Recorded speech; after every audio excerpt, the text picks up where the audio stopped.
listening to Mia Horror Stories, and today's story is The Motel Pool Has No Deep End, but I Keep Sinking. The screen will stay completely black, letting your imagination do all the work. No visuals, no noise, just a story that creeps under your skin. Don't skip a second, because every detail builds to the chilling end you won't want to miss. The first wrong thing was the towel. It should have floated. It was one of those thin motel towels that looked soft from far away and felt like printer paper once you got it wet. I dropped it on the pool steps by mistake while digging for my phone in the tote bag, and it slid off the concrete with a lazy flop, landed half in the water, and drifted toward the center. Nothing dramatic. No splash worth mentioning. Just a white rectangle spreading darker at the edges, turning heavy. Then it tipped. One corner went down first, like a hand had pinched it from underneath. The rest followed in a slow, neat fold, disappearing below the rippled blue surface, until all I could see was a pale blur sinking through water that wasn't supposed to be deeper than 5 feet.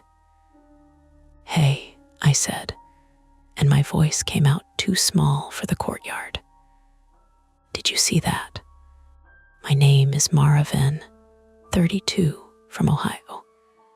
Though I'd been living out of rental cars and motel rooms for 6 months by then, working damage claims for a regional insurance contractor after hailstorms chewed up half the Midwest. I was good at the parts of the job other people hated, climbing onto soft roofs, talking down angry homeowners, eating dinner from gas stations without making a tragedy of it. What I wasn't good at was admitting when I was tired. I'd drive an extra 90 miles rather than pay for one more night somewhere. I'd say I was fine until my hands shook from too much coffee and not enough actual food. That was the flaw, I guess. Not bravery. Stubbornness dressed up as competence.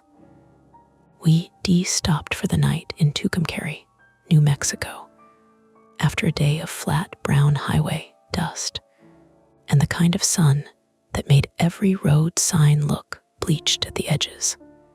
The motel was called the Paloma Motor Lodge, though the painted dove on the sign looked more like a cracked white glove. It sat along Old Route 66, wedged between a shuttered souvenir shop and a tire place with a faded mural of a cowboy leaning against a cactus. The pool was in the middle courtyard, surrounded by rooms with peeling turquoise doors, metal chairs, and little round tables that wobbled if you breathed near them. The pool itself was small, kidney-shaped, maybe 25 feet long. Bottom was painted that artificial motel blue that somehow makes water look colder than it is. A sign on the fence said no diving, depth 3 FT to 5 FT in red block letters. Another sign, older and sun-faded, said swim at your own risk. No lifeguard on duty. The deep end, according to the numbers tiled along the rim, was not really deep at all. 3 feet at the steps, 4 in the middle, 5 at the far curve. No tricks, no diving board, no drain large enough to worry about. Just a tired roadside pool with a busted underwater light and a film of cottonwood fluff gathered in the corners. At least, that was what I told myself while I stared at the place where the towel had gone under. There were 3 of us in the courtyard that evening. Lena Ortiz, 29, female from Denver, was my coworker and the closest thing I had to a friend after months months on the road. She had sharp eyes, a blunt laugh, and a habit of checking every lock twice without making a show of it. Her little brother, Nico Ortiz, 22, male, also from Denver, had joined us for the week because his warehouse job had cut shifts, and he claimed he wanted fresh air, which, in his language, meant he wanted to get out of his apartment and away from his phone. He was skinny, restless, and funny in the way people get when they're trying not to be the most anxious person in the room. He'd been filming bits of our trip on an old camcorder he bought online, mostly neon signs, busted billboards, and Lena complaining about gas station coffee. Lena was sitting on the edge of the lounger with one sandal off, rubbing the dent the strap had left across her foot. Nico was standing ankle deep in the shallow end, holding the camcorder above the water like it was a newborn. "See what?" Lena asked. "The towel," I said. Nico looked toward the center of the pool. "You dropped it. It sank. That's what wet towels do." "Not like that." He grinned, but not meanly. "Mara, I'm begging you to have one normal vacation adjacent evening." "It's not a vacation," Lena said. "We inspected 14 roofs today." "Exactly. Vacation adjacent. We are near the idea of leisure." A truck passed out on the road, its engine dragging a low growl through the warm air.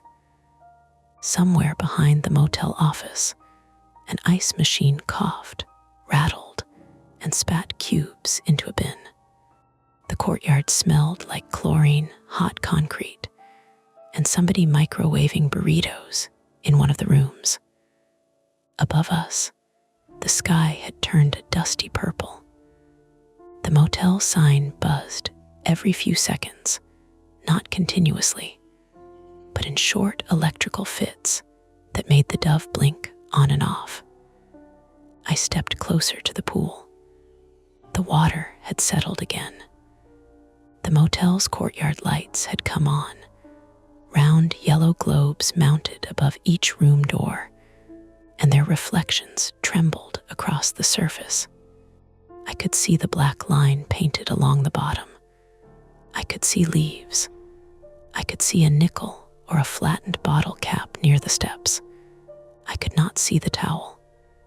"Maybe it got caught near the drain," Lena said, because Lena always tried to hand the world a reasonable explanation first. It was one of the things I liked about her. She didn't dismiss fear. She gave it paperwork. "There's no main drain in the middle," I said. Then, at the return, it went straight down. "Mara." She said my name the way she did when I was about to argue with a claims manager over something that was technically correct and practically useless. I looked at the painted depth marker again. 4 FT. The number was flaking around the edges. 4 feet. I was 5'6". "You want me to get it?" Nico asked. "No," Lena and I said at the same time. He laughed. "Okay. So now it is weird." "It's a towel," Lena said, though she didn't sound convinced. The motel office door opened behind us, and a woman in a pink tank top stepped out carrying a laundry basket against her hip. She paused under the flickering sign and squinted across the courtyard. "Y'all need towels," she called. Lena lifted a hand. "We lost one." The woman gave a short, tired laugh. "That happens more than you'd think." She started toward us, flip-flops snapping against the walkway. Her name was Darla Pike, 54, female, from Amarillo, Texas. Though she told us earlier she'd been managing motels along I-40 since before Nico was born. She had sun-browned arms, smoker's lines around her mouth, and the wary cheerfulness of someone who had dealt with every possible version of guest stupidity. Stolen remotes, clogged toilets, people trying to cook bacon on an iron. She wore keys clipped to her waistband, and they clinked softly when she walked. Darla set the laundry basket on a chair and leaned over the fence rail. "Where'd it go?" "In," Nico said. Darla looked at him. He pointed down. "Like in." She gave him a flat smile. "That clears it up." "It sank near the middle," I said. "Do you have a pole or something?" "Skimmer's back by the pump room." She nodded toward a narrow door at the far end of the courtyard, half hidden behind a vending machine that hummed under its own heat. "I'll grab it." "No rush," Lena said. But Darla was already walking, her keys making that tiny metallic chatter. I watched her pass the faded no glass sign and the old life ring bolted to the fence. The ring looked decorative, not useful. The rope on it had gone gray and stiff. Nico lifted the camcorder and pointed it at the water. "Don't," Lena said. "What?" "Don't turn everything into footage. I'm documenting the haunting of the damp towel." "It's not haunted." "Exactly. Very grounded. A pool with a personal vendetta." I should have laughed. I almost did. Nico had a way of making fear feel embarrassed about itself. But the surface of the pool made a sound then, a soft glug near the center, like someone had opened a bottle underwater. We all heard it. Nico lowered the camcorder. Lena's hand stopped on the strap of her sandal. The pool went still again. "Air pocket," Lena said. "From what?" Nico asked. "The towel," she said, and put her sandal back on too quickly. Darla returned with a long aluminum skimmer pole, the blue mesh net at the end torn along one side. She unlocked the gate with one of the keys from her hip and stepped inside the pool area. The gate hinges gave a dry metal squeal that carried around the courtyard and bounced off the motel doors. "Pool S due for resurfacing," Darla said, like she was continuing a conversation no one else had started. "Plaster's uneven. Things snag." "On what?" I asked. She gave me a look that was not rude exactly, but guarded. Old pools got personality. That was the kind of phrase people used when they didn't want to say mold, plumbing problems, or lawsuit. Darla extended the skimmer into the water. The pole clicked as she lengthened it. She dragged the net slowly through the middle, the mesh making a faint scraping sound along the bottom. "There," she said. "See, 4 feet, nothing to it." The net moved through the water. Once, twice, no towel. She frowned and changed her angle, pushing deeper, shoulders tensing. The pole bent slightly. "Caught?" Lena asked. "Maybe." Darla twisted the handle. The pole jerked in her hands. For 1 second, very brief, her body leaned forward like something had tugged back. Then the pole sprang loose and slapped the surface, sending water against the concrete lip. Darla staggered 1 step, cursed under her breath, and pulled the net up empty. Nico said, "Okay, that was not nothing." Darla wiped her mouth with the back of her wrist. "It's the drain suction." "You said there wasn't a drain there," I said. "I said old pools got personality." The answer came too fast. Behind us, a door opened on the 2nd floor balcony. A man in a white undershirt stepped out with a plastic cup in his hand and peered down like we were a show he hadn't paid for. Somewhere, a TV laugh track bled through a thin motel wall. Child coughed in one of the rooms. Then a woman murmured something soft and irritated. The ordinary sounds should have helped.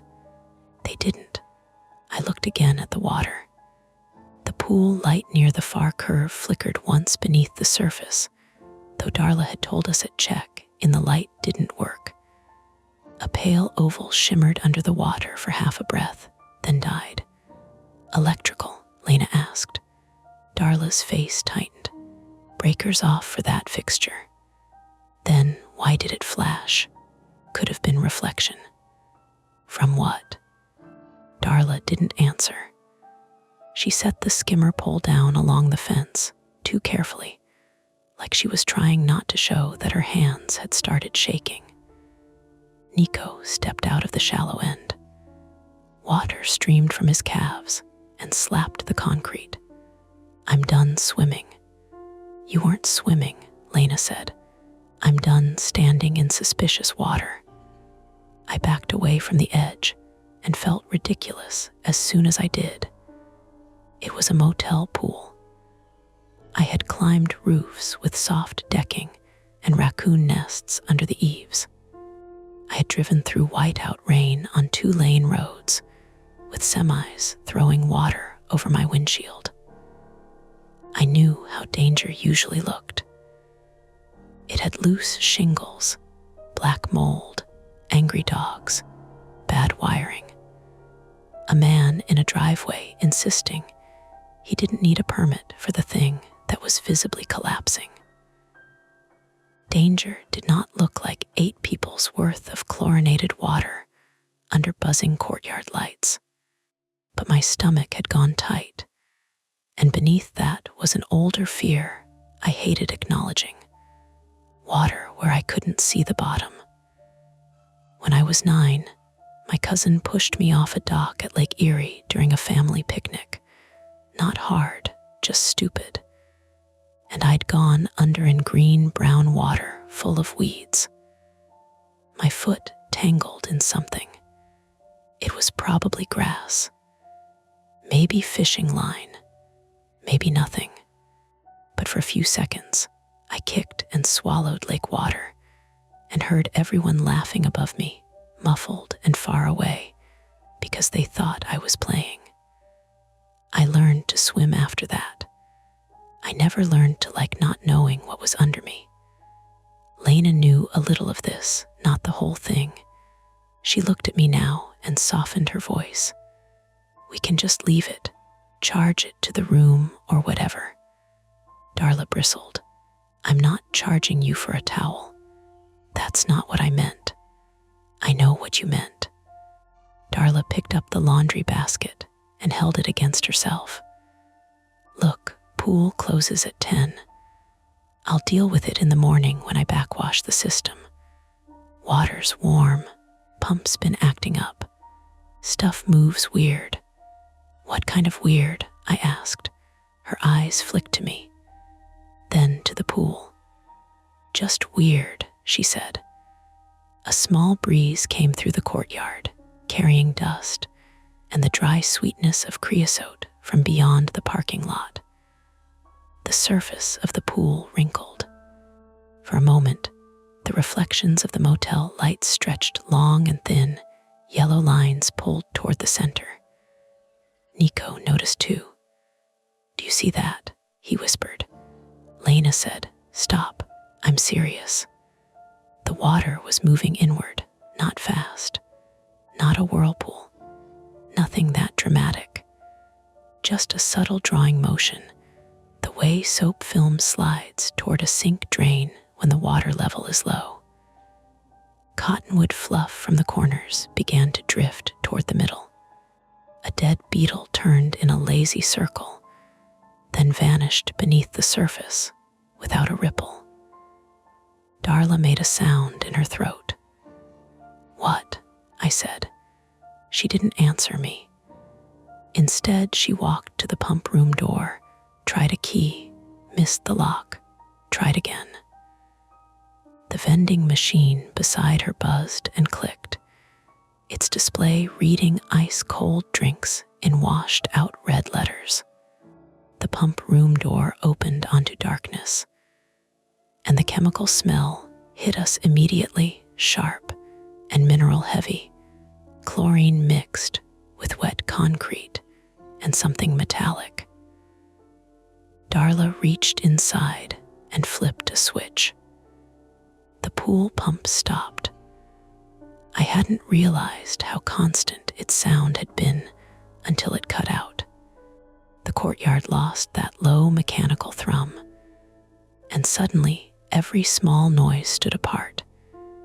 Nico's wet feet shifting on concrete, Lena breathing through her nose, the balcony man's cup cracking as he squeezed it, the motel sign sputtering above the office.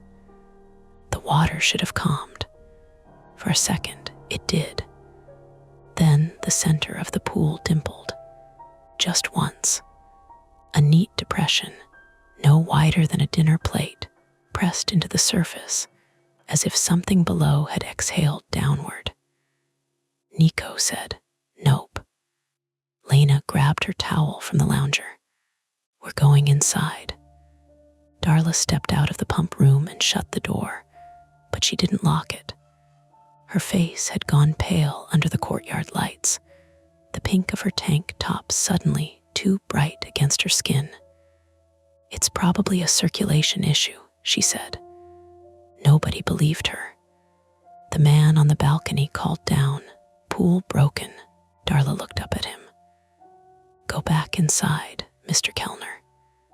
He lifted his cup in surrender and disappeared behind his door. Lena came close to me. "Mara, room now," I nodded, but I didn't move, not right away. Because at the far edge of the pool, near the 5-foot marker, something pale drifted up. The towel. It rose slowly until one corner broke the surface. Then the rest followed, unfolding like a white flag. It floated there, soaked and limp, exactly where it should have been all along. Nico let out a short laugh with no humor in it. "Great." It gave it back. Darla whispered, "Don't touch it." That was the first thing she'd said all night that sounded honest. The towel drifted closer to the edge, nudged by no visible current. It bumped the tile once. The sound was tiny, wet cloth against ceramic, a slap so soft I might have missed it if we hadn't all been standing there, waiting for something to happen. Lena reached for the skimmer pole. Darla snapped. I said, "Don't." Lena froze. The courtyard air seemed to press closer, warm and chemical sweet. My phone buzzed in the tote bag, making all three of us flinch. A text from our supervisor lit the screen. "Need Amarillo photos uploaded before 8 a.m. Don't forget timestamps." Work, claims, photos. The ordinary world still tapping on the glass. Nico looked from Darla to Lena to me. "So are we pretending this is normal, or are we leaving?" "Leaving means what?" Lena asked. "It's our motel, our stuff in the room." "I mean not staying here." Darla shook her head quickly. "No, you don't need to do that." "Then what do we need to do?" I asked. She opened her mouth, closed it. The towel bumped the tile again. Darla looked toward the office, then toward the parking lot, where our rental SUV sat under a flickering security light with all our inspection equipment locked in the back.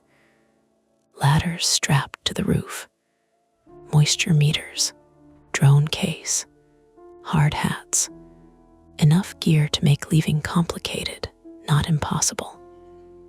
"I can move you to rooms upstairs," she said finally. "Away from the pool." "That's your solution?" Nico asked. "Altitude," Lena gave him a warning look, but it lacked force.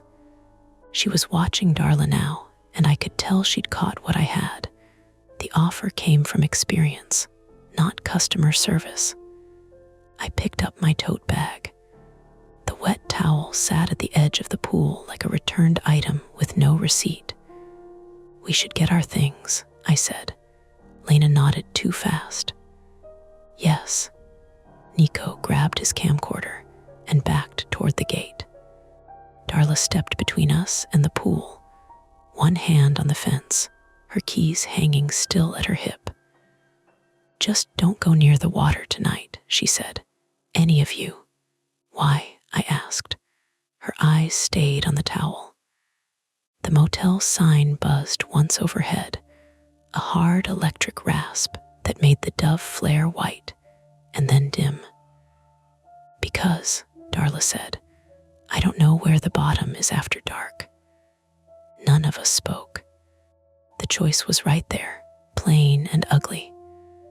Pack the car and drive into a desert night after 14 roofs, 3 hours of sleep, and too much caffeine, or stay at the Paloma Motor Lodge, move upstairs, lock the door, and pretend a 5-foot pool had not just swallowed and returned a towel. Lena looked at me. Nico looked at the parking lot. I looked at the water. The towel bumped the tile a third time, patient as a knock. We should have left. That's the part I replay the most, not because it changes anything, but because it's the last clean decision we had, before the argument, before the power went out, before Nico's camera caught something none of us wanted to explain to the police. We should have thrown our bags in the rental SUV, driven east until the coffee stopped tasting like burnt foil, and eaten the charge for the room. Instead, we went upstairs. Not all at once. That would have made it feel like fear. Lena insisted we move methodically, because that was her way of putting a lid on panic. Room first, she said, already walking toward the stairs with her flip-flops slapping wet marks onto the concrete. Pack bags. Then we decide. Nico followed her, still holding the camcorder, even though he wasn't filming now.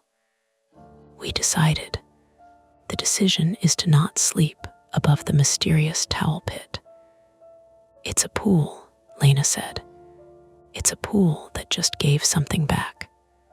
Darla locked the pool gate behind us with a hard click. She did it fast, like she was closing a dog crate on something that had snapped before. Office is open till midnight, she said. You need anything, you call from the room phone. Cell service gets spotty here. My phone has 3 bars, I said. Then you're lucky.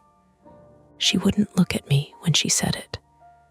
We climbed the exterior stairs to the 2nd floor balcony, where the walkway ran in a long concrete strip outside the rooms. The metal railing was warm from the day's heat. Room doors lined the balcony in peeling turquoise, each with a brass number plate screwed slightly crooked into the paint. Our rooms were side by side, 214 for Lena and Nico, 215 for me. We had taken the upstairs rooms originally because the ground floor smelled damp near the ice machine, and I joked during check in that I liked having an escape route. That joke felt less funny now. From up there, the pool looked smaller, more ordinary. A pale kidney shape under motel lights, ringed by cracked concrete and plastic chairs. The towel still floated near the edge, touching the tile, drifting away, touching again.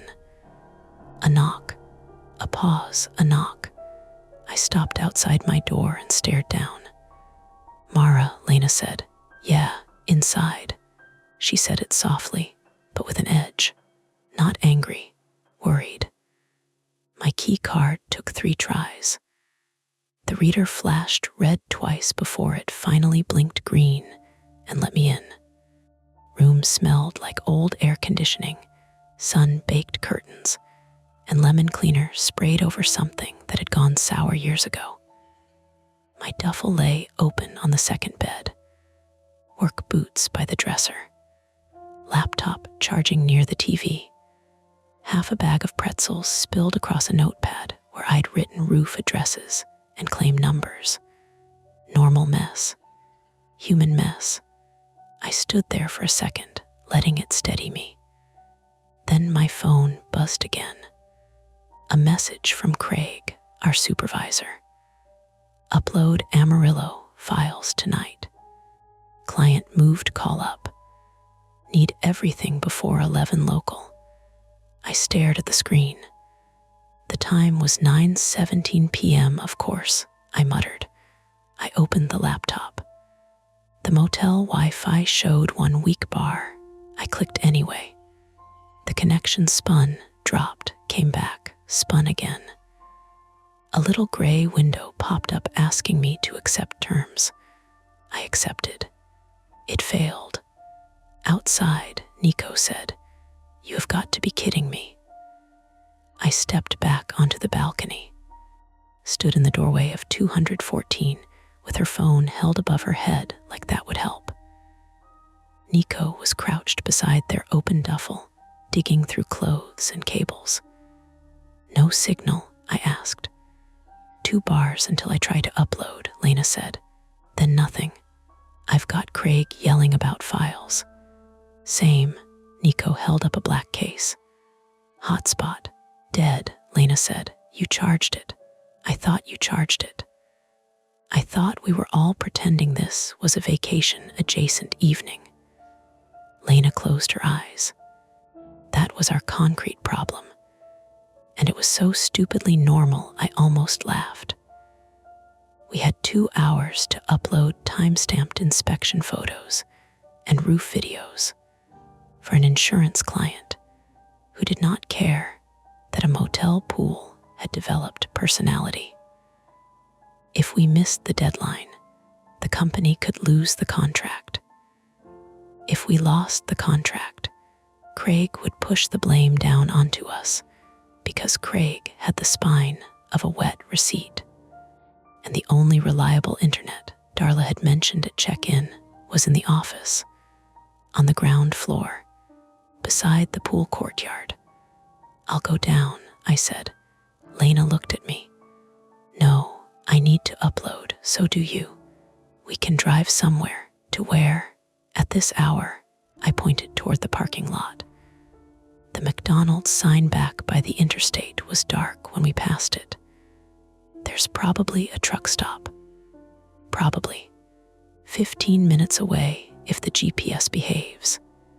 Then we sit there for an hour uploading files on public Wi-Fi while exhausted. Nico stood. That sounds safer than the splashy murder courtyard. Nobody said murder, Lena said. Darla basically said the pool gets weird after dark. She said she doesn't know where the bottom is. Thank you for clarifying. Much better. The motel sign buzzed over the office below us. The dove flickered white, went dim, then white again. I hated that I was already calculating. That was my flaw at work, the one I mistook for responsibility. A problem appeared, and instead of stepping back, I started sorting it into tasks. Upload files, check signal, get receipt, move rooms, sleep, keep going. My fear of the pool pressed against me from one side. My fear of failing pressed harder from the other. We upload in the office, I said. All 3 of us. We don't go near the pool. We sit by the front desk, send the files, and leave if anything feels off. Anything already feels off, Nico said. I know. No, I don't think you do. Lena gave him a look. Don't. What? She's doing the Mara thing. I turned on him. What's the Mara thing? Nico lifted both hands. Acting like if you make a checklist, reality has to cooperate. It landed harder than he meant it to. His face changed as soon as he saw mine. I'm sorry, he said. I didn't. No, you did. My voice came out flat. And you're not wrong. Lena stepped between us slightly, not blocking, just easing the angle. We're all tired. We'll go down together, 10 minutes. We ask Darla for the office Wi-Fi. We stay away from the pool. 10 minutes, Nico said. Fine, 20. Uploads take longer, then 30. Love the bargaining with Doom. Lena grabbed her laptop bag. Shoes on. We packed fast. Not leaving fast. Work fast. Chargers, camera cards, laptops, phones. I shoved my boots on without socks because I didn't want bare skin near the courtyard concrete again. Nico stuffed his camcorder into its case, then hesitated and took it back out. Lena noticed. No filming. If something happens, footage helps.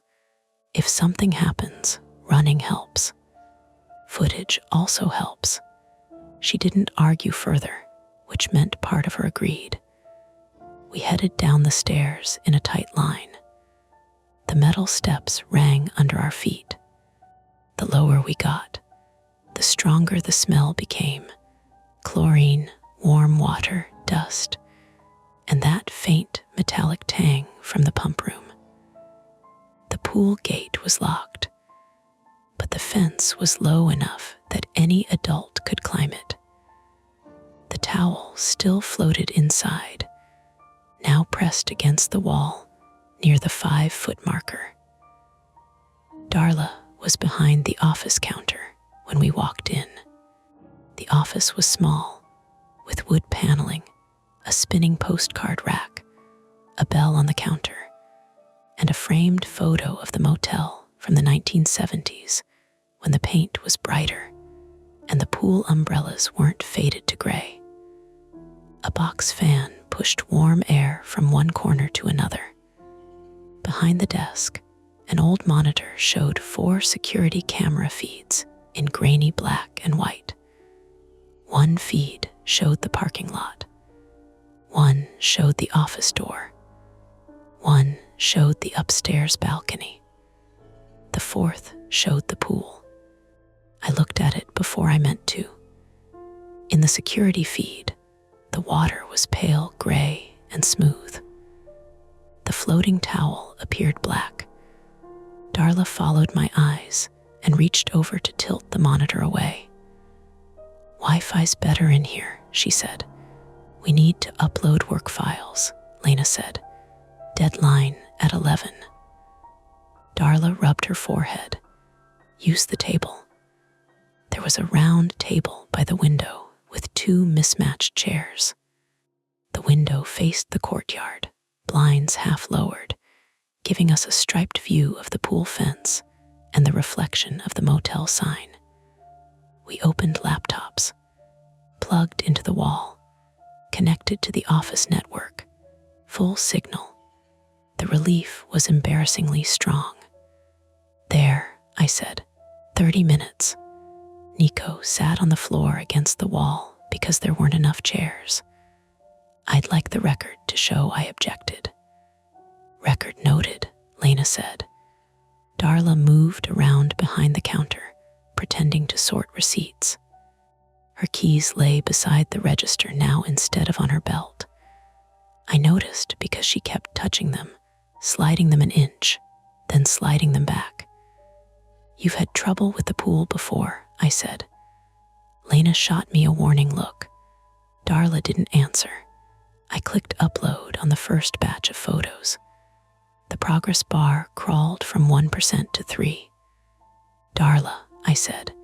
She picked up a stack of registration cards and tapped them against the counter. Old pool, bad plumbing. People like stories. What people? Guests. What stories? Nico raised the camcorder from his lap. Not filming yet, just holding it. Darla saw it. Put that away. Why? He asked. Because I said, not really a reason, it's my motel. It's a motel pool doing sinkhole impressions. I feel like documentation is fair. Darla leaned over the counter. You film me without asking, I kick you out. Tonight, no refund. Nico lowered the camera. The upload hit 12%. A truck rolled into the parking lot outside, headlights sliding across the office walls. Darla looked toward the window with too much alarm, then relaxed when the truck kept going past the motel entrance and back onto the road. Lena noticed. "Are you expecting someone?" "No, Darla, no." The box fan clicked as it oscillated, pushing the smell of cigarette smoke from somewhere behind the counter. My eyes watered slightly. Then the lights flickered. Not the pool light this time. Everything. Office lamp. Exit sign. Vending machine outside. The monitor flashed, came back, flashed again. "Please don't," I whispered to the laptop. The progress bar froze at 19%. The light steadied. Darla looked toward the pump room through the blinds. "What happens if the power goes out?" Nico asked. "Emergency lights come on," she said, "for the office, for the property. And the pool pump is already off." Lena sat back. "Why is the pump off?" I turned it off. "Shouldn't it be running?" "Not tonight." That was when the office phone rang. The sound cracked through the room so sharply Nico jerked and knocked his elbow against the wall. Darla stared at the phone for 2 rings before picking it up. "Paloma Motor Lodge," she listened, her mouth tightened. "No," she said. "I told you not tonight, more listening." I said no. She hung up. Nobody spoke. Lena's upload resumed. 21%. "Wrong number?" Nico asked. Darla looked at him like she'd forgotten we were there. "Guest," she said. "Which guest?" "None of your business." That should have been enough to shut us up, but the phone rang again immediately. Darla snatched it up. "I said," she stopped.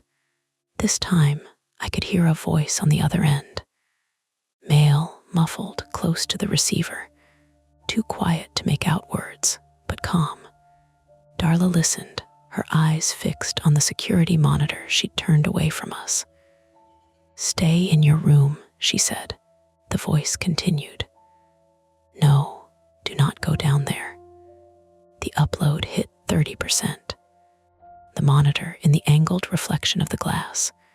I saw movement in the pool feed. A figure at the fence. I stood.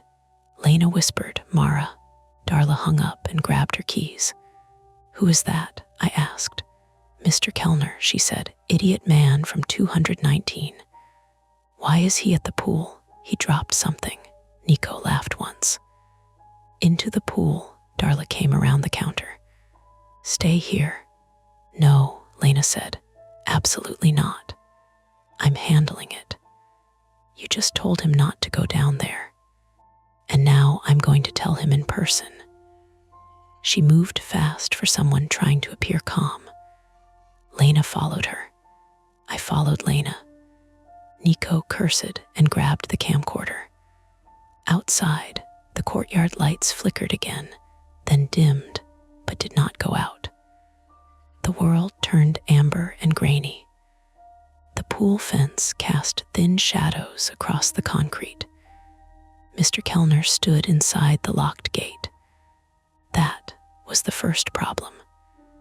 The second was that he had the skimmer pole in both hands and was leaning over the water. He was a broad man in his late 40s or early 50s, with thinning blonde hair and a white undershirt stretched over his stomach. I learned later his first name was Anton Kellner, 51, male, from Hamburg, Germany, traveling through the Southwest with a rental car, and a habit of drinking too much from plastic cups in motel rooms. At that moment, he was just the man from the balcony, breathing hard and squinting into the pool like he was trying to prove something to himself. Darla rattled the gate. "Anton, get out." He looked up, annoyed. "My wallet fell. You climbed the fence." The gate was open, Darla froze. The gate was not open. I had watched her lock it. Lena said, "Where's the towel?" The towel was gone again. Nico lifted the camcorder and hit record. A red light blinked. Mr. Kellner jabbed the skimmer into the water. "It is right there, I see it." "Your wallet?" Darla asked. "Yes." "Where?" He pointed the pole toward the center. "There, on the bottom." I stepped closer to the fence despite myself. The bottom was visible near the steps. The black painted line ran through the blue. The 5-foot marker shimmered under the courtyard lights. At the center, the water looked darker. Not black, not impossible, just darker, the way a pool can look deeper if the light is bad or the plaster is stained. Mr. Kellner leaned farther. "Stop," Lena said. He waved her off. "I have it." The skimmer pole dipped lower, lower, too low. The pole was 8 feet long at least, and nearly all of it had gone under before the mesh scraped something. "There," Kellner said. Darla's voice broke. "Let go of the pole." He turned toward her. "What? Let go?" He frowned, and in that moment the pole jerked forward, not violently at first, just enough to pull him off balance. His bare foot slid on the wet concrete. The sound it made was awful. Skin on slick tile. A squeak, then a slap. He dropped to one knee, still holding the pole. Lena grabbed the fence. "Let go," Kellner tried. I saw his hands open. The pole didn't drop. His right hand stayed caught around it, fingers twisted in the torn mesh strap near the handle. Or maybe he clamped down from panic. It happened too quickly to know. The pole yanked again. Hard. Kellner pitched forward, chest hitting the pool edge, one arm splashing into the water up to the shoulder. Darla screamed his name. I was already moving, not thinking, just moving. I climbed the fence. Lena shouted behind me. Nico yelled, "Mara, do." My boot hit the inside concrete wrong, and pain flashed up my ankle, sharp and immediate. I stumbled, caught myself on a plastic chair, and lunged toward Kellner. He was half in, half out, making choking sounds. The skimmer pole had bent into a shallow arc. His right shoulder was underwater. His left hand clawed at the concrete edge, nails scraping tile. I grabbed the back of his undershirt. Lena came over the fence behind me. Darla unlocked the gate with shaking hands and shoved through. "Pull him back," I shouted. "I am," Lena snapped. Kellner was heavier than he looked. Wet fabric stretched and tore under my grip. His skin was slick with pool water and sweat. He kicked once, heel banging against my shin. The water around his submerged arm bubbled. No, not bubbled, churned, like air being forced up from below. Darla grabbed his belt.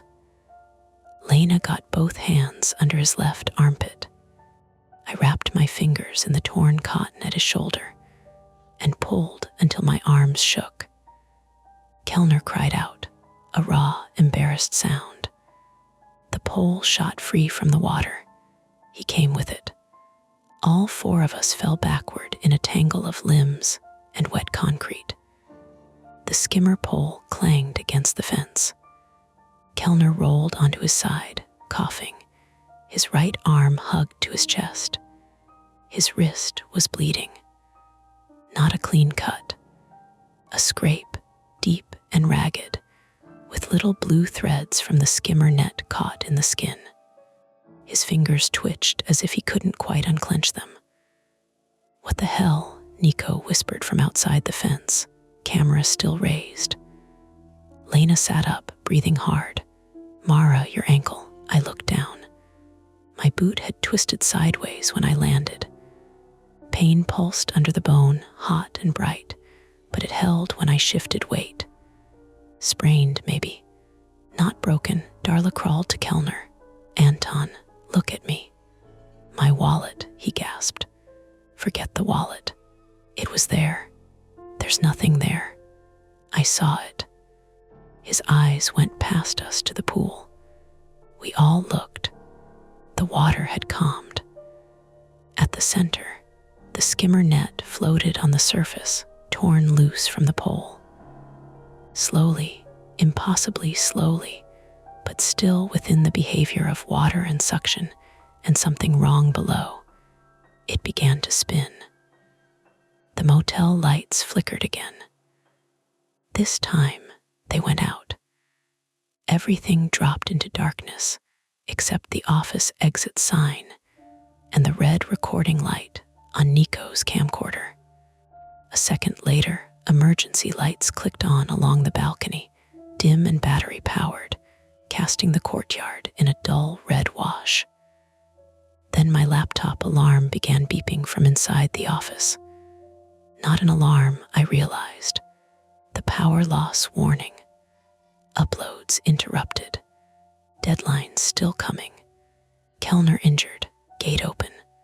Pool behaving wrong.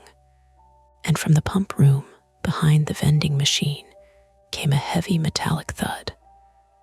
Once, then again, like something inside had shifted against the door. Darla stood too fast. "No," she said. Lena looked at her. "What is it?" Darla didn't answer. The pump room door, the one she had shut but not locked, opened 3 inches into the red emergency light. A line of water slipped out across the concrete. Not much, just enough to reach the toe of my boot. Warm, chemical, moving toward the pool. Darla grabbed her keys from her pocket with fingers that barely worked. "We have to shut the intake valve," she said. "Why?" I asked. Her eyes met mine then, and whatever she had been hiding was still hidden, but the fear around it was real. "Because if the pump room floods," she said, "the whole courtyard drains the wrong way." Behind us, in the dark office, my laptop beeped again. Lena looked at Kellner's bleeding wrist, then at my ankle, then at the water spreading from the pump room. Nico lowered the camera. "Define wrong way," he said. Darla was already limping toward the open door. Nobody followed for one breath. Then the water touched the pool edge, curled back on itself, and began sliding toward the center like it had somewhere to be. We followed her. The pump room was not a room so much as a concrete closet with pipes. It sat at the far end of the courtyard, behind the vending machine, opposite the motel office and diagonal from the stairs. If you stood at the pool steps, the office was behind your left shoulder, the rooms wrapped around you in a horseshoe, and the pump room was straight ahead, beyond the deep end curve, tucked under the second floor balcony, like something the building had tried to swallow and couldn't. Darla shoved the door wider with her hip. Water rolled over the threshold around her flip-flops and spread across the courtyard in a flat, shining sheet. It wasn't gushing yet. That made it worse somehow. A gush would have been obvious. A gush would have meant a burst pipe, a thing with one cause and one answer. This was a steady creep. Warm water laced with chlorine slid across the concrete, reached the low groove near the pool fence, and followed it like a little canal.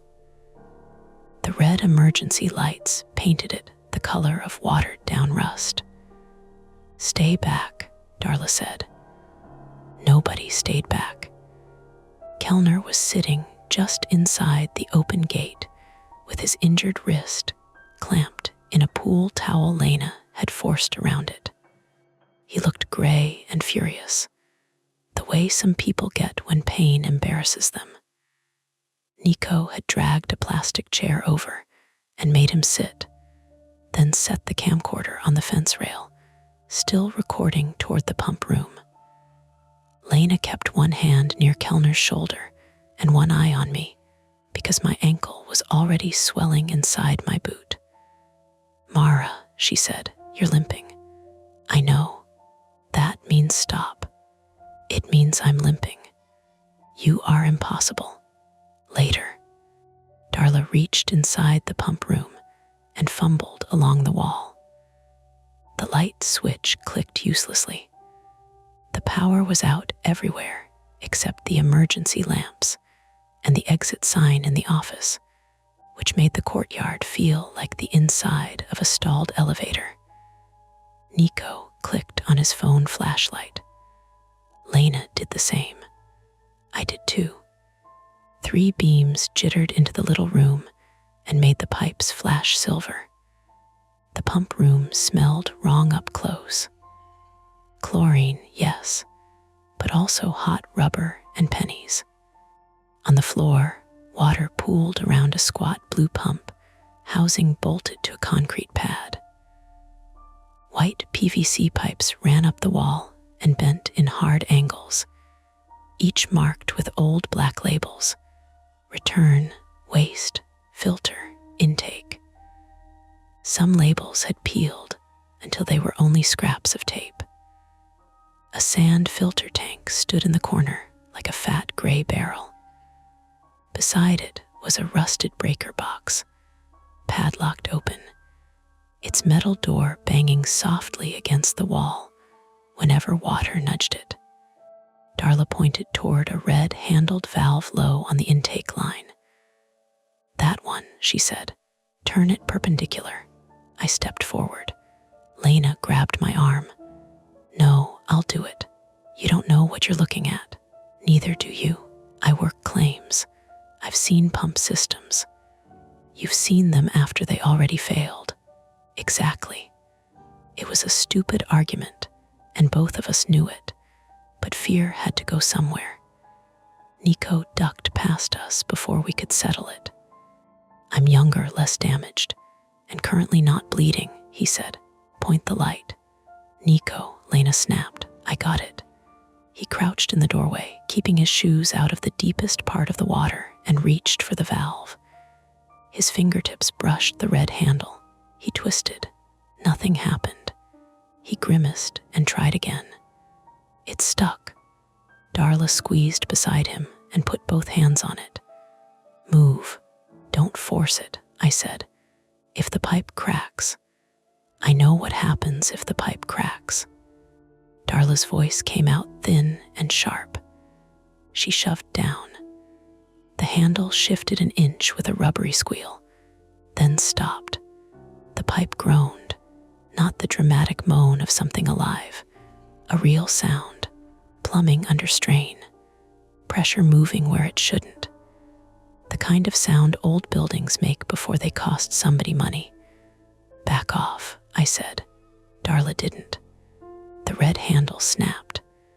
It broke clean at the stem, sending Darla backward into Nico. They both slipped. Nico caught himself on the doorframe. Darla went down hard on one knee in the water, and her keys flew from her hand, skidding under the vending machine with a bright metallic clatter. For 1 second, nobody moved. Then Darla made a small sound through her teeth. "Are you hurt?" Lena asked. "Keys," Darla said. "Your knee, keys." Attempt 1 had failed before it had really begun. The intake valve was still open, the handle was broken, and Darla's keys were under the vending machine, which meant the office, gate, upstairs utility closets, and whatever else she kept locked were all suddenly one bad reach away from useless. Nico got on his stomach and aimed his phone under the vending machine. "I see them. Can you reach?" Darla asked. Not unless my arm gets 2 extra elbows. Use the skimmer pole, I said. Lena looked toward the pool. The broken pole lay inside the fence near Kellner, its blue net torn off and floating somewhere we couldn't see. Of course, she said. I limped toward it before she could stop me. Every step sent a hot wire through my ankle. The swelling had changed the fit of my boot. It pressed against the laces, tight and mean. I told myself it was fine. That word again. Fine. The cheapest lie in the language. Kellner watched me with glassy eyes. My wallet is still in there. Do not start, Lena said. It has my passport card. You can lose a passport card and live. You do not understand. No, Anton, I understand perfectly. Your wallet can wait. The skimmer pole was cold and wet when I picked it up. One end had bent slightly from the fight, and the torn plastic connector where the net had been attached scratched my palm. As I turned back toward the pump room, something slapped against the inside wall of the pool. I froze. Nico's flashlight swung toward the water. A pale shape bumped near the 5-foot marker. It rose, dipped, and bumped again. For half a second, my mind made it into a hand. A child's hand, bloated, white, fingertips tapping tile from inside the water. Then the beam steadied. It was the towel again, balled around the missing skimmer net, the plastic hoop caught in the cloth so it flexed and unfurled in little pale flaps. Nico whispered, Jesus. Lena let out a breath that sounded angry. It's the towel. I know, Nico said. I know, okay.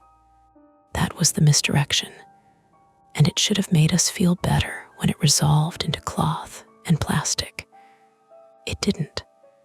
It only reminded us how eager our brains were to put a body in that pool. I took the pole to the vending machine. Nico got down again and guided me.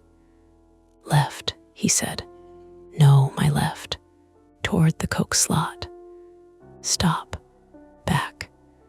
The keys scraped over concrete under the machine. The water from the pump room had reached us now, thin around our shoes. It carried grit, leaves, and one dead cricket in a slow line toward the drain groove near the pool fence. Almost, Nico said. I hooked the key ring and dragged it out. Darla snatched it up and immediately tried to stand, but her knee buckled. Lena caught her. You're not going in there again, Lena said. I have to. You can barely walk. Darla looked at me. There's a shutoff by the filter tank, a secondary. If we close that, it might slow the draw. Might, Nico said. The labels are old. What does that mean? It means the lines have been repaired too many times by men who thought tape and prayer counted as maintenance. Great. Attempt 2 formed out of necessity and bad options. The intake valve had failed. The secondary valve was deeper inside the pump room, past the blue pump, beside the gray filter tank in the corner. To reach it, someone would have to step fully into ankle-deep water near electrical equipment, with the power unstable. Lena said, no one is going in there until we shut off the main breaker. Darla pointed toward the rusted box. That is the breaker. It's open.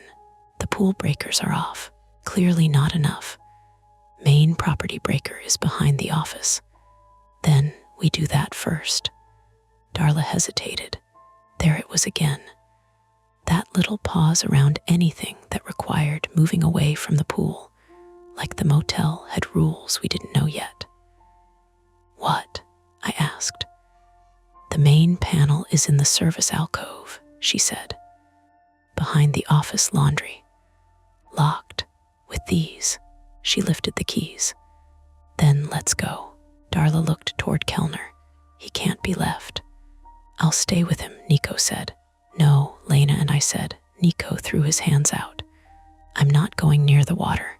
You're also not staying alone, Lena said. I'm 22, not 12. You climbed roofs with us for 1 week and got heat rash on day 2. That's not relevant. It is to me, Kellner groaned. Someone please call ambulance. That cut through the argument. Of course, we should have already called.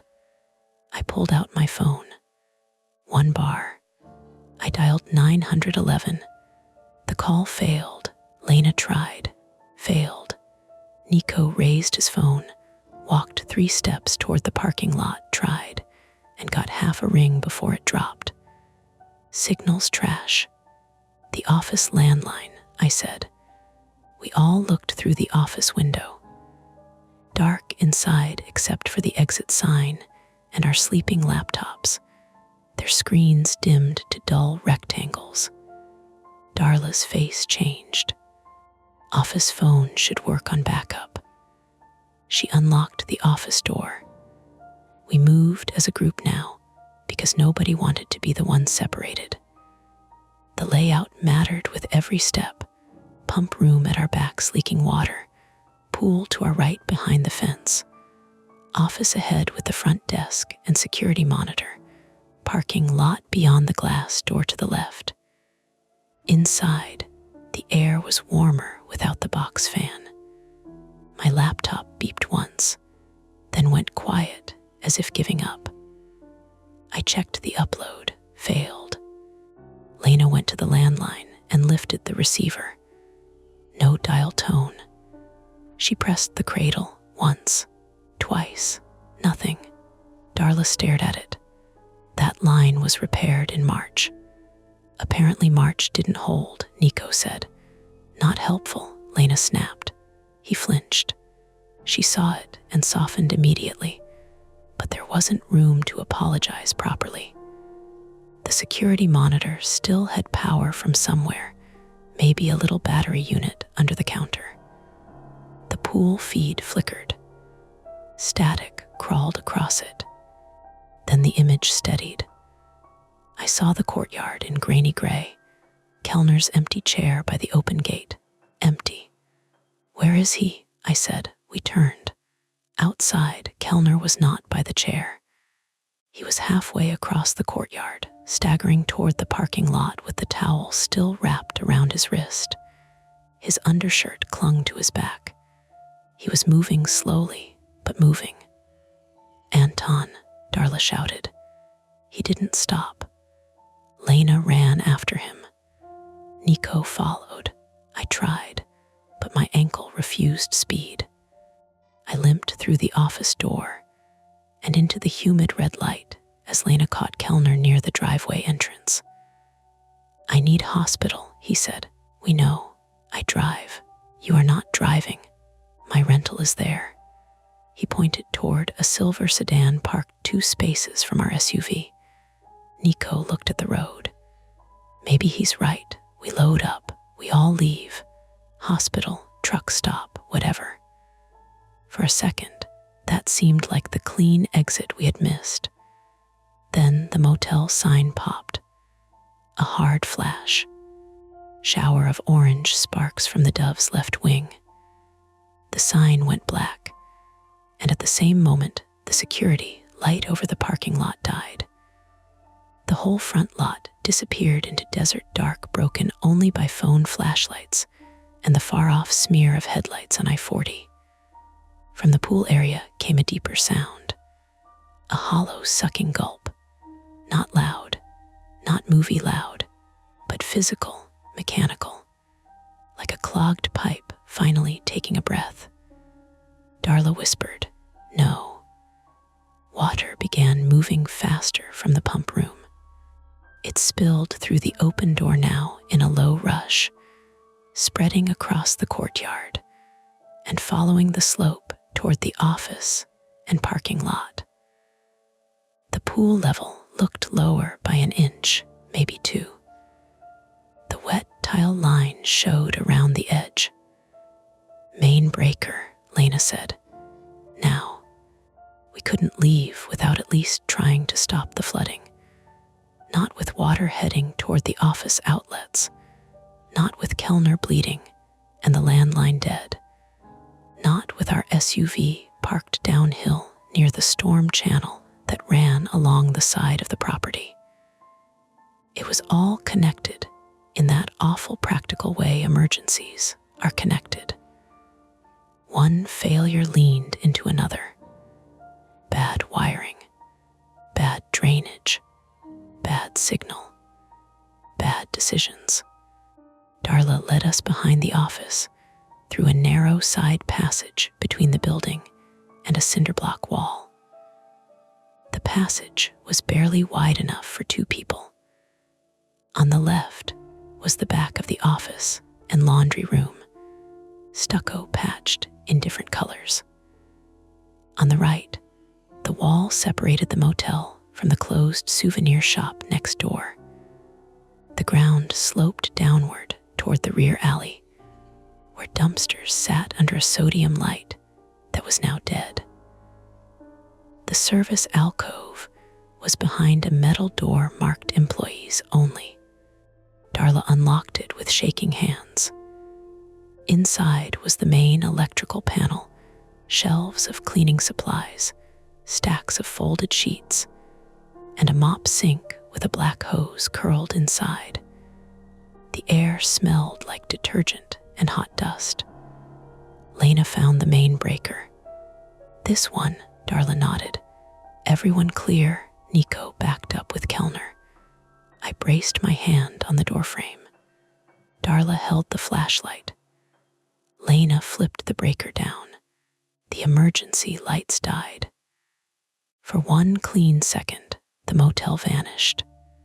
The dark was complete, desert deep, full of breathing, and the scratch of someone's shoe on concrete. Then our phone lights bobbed back on, one after another, small and inadequate. Okay, Lena said, power off. From the courtyard, the water sound continued. Not stopped, not slowed. If anything steadier, Darla's mouth opened. No words came. That means it's not electric, I said. It's siphoning, she whispered. What is? The line. What line? The old fill line or waste line? I don't know. Nico's voice came from behind me. You don't know a lot for someone who told us to stay. That should have made Darla angry. Instead, she looked ruined. We capped an old cistern under the courtyard 2 years ago, she said. Owner didn't want to excavate. Said it was abandoned. Said the engineering report was overkill. There it was. Not a ghost. Not an abyss from nowhere. A cheap motel, an old underground cistern, neglected plumbing, and an owner who didn't want to pay for the truth. Grounded, plausible. Somehow worse. How big? Lena asked. Old rainwater storage, maybe. Original property had service bays. I don't know. You keep saying that. I manage rooms, Darla snapped. I don't own what's under them. Kellner leaned against the wall, sweating. Hospital, please. We need the car, Nico said. Now, we went back through the side passage toward the front lot. Or tried to. Halfway there, the concrete under the courtyard gave a heavy cracking sound. We all stopped. A line opened across the pool deck near the 5-foot marker. Not a dramatic split. A seam, thin at first, then widening enough for water to thread through it. The pool fence shuddered, one post dipping a fraction lower than it had been. The towel and torn net were gone again. The pool water slid toward the center, circling slow. Then the concrete between the pump room and the pool sank 2 inches with a wet crunch. Lena said, "Move." We moved. Fast, limping, stumbling, Nico supporting Kellner now, Darla hobbling on her injured knee, me trying not to put full weight on my right foot. We reached the parking lot and aimed for the SUV. The key fob was in my tote bag. My tote bag was in the office. I stopped so abruptly Lena nearly hit me. "What?" she said. "My keys." "No, in the office." "Mara." I left the bag by the table when we ran out. Nico looked toward the road. "We can take Kellner's car." Kellner patted his pockets with his good hand, then stared at us. "My keys are with Wallet, in the pool." Of course they were. For a moment, all I could hear was my own breathing and the scrape of water running across concrete behind us. The SUV was right there, 10 yards away, ladder straps black against the roof in the dark. Shelter, exit, engine, gone, and locked. Lena said, "We go to the road and flag someone." A pair of headlights appeared on Route 66 before she finished. Nico ran toward the curb, waving both arms and his phone light. The vehicle slowed. For a second, hope flared so hard it hurt. Then we saw it was not stopping for us. It was turning into the motel. A white work van rolled into the lot, tires crunching over gravel. No company logo. Driver's window cracked, headlights shining straight into our faces.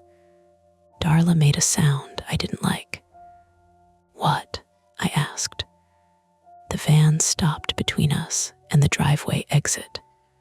A man stepped out, mid-50s, male, heavyset, wearing jeans and a short-sleeved button-down. He had a flashlight in one hand and a ring of keys in the other. Darla whispered his name before he said anything. Frank. Frank Sutter, 57, male, from Clovis, New Mexico, was the motel owner, though he looked less like a businessman than a man who spent his days driving between properties and telling other people to stretch bad fixes another season. He swept his light across us, then toward the courtyard, where water glimmered in moving sheets. "What did you do?" he asked Darla. Darla's face hardened. "What did I do? You shut off the main. The courtyard is sinking." Frank cursed and started toward the office. "Nobody called city utilities. Phones are dead," Lena said. He ignored her. Nico stepped in front of him. "We need to get an injured man to a hospital." Frank looked at Kellner's towel-wrapped wrist, then at the camcorder in Nico's hand. "You filming?" Nico didn't answer. Frank pointed at him. "Turn that off." "No," Nico said. Frank moved too fast for his size. He grabbed for the camera. Nico jerked back. Kellner stumbled.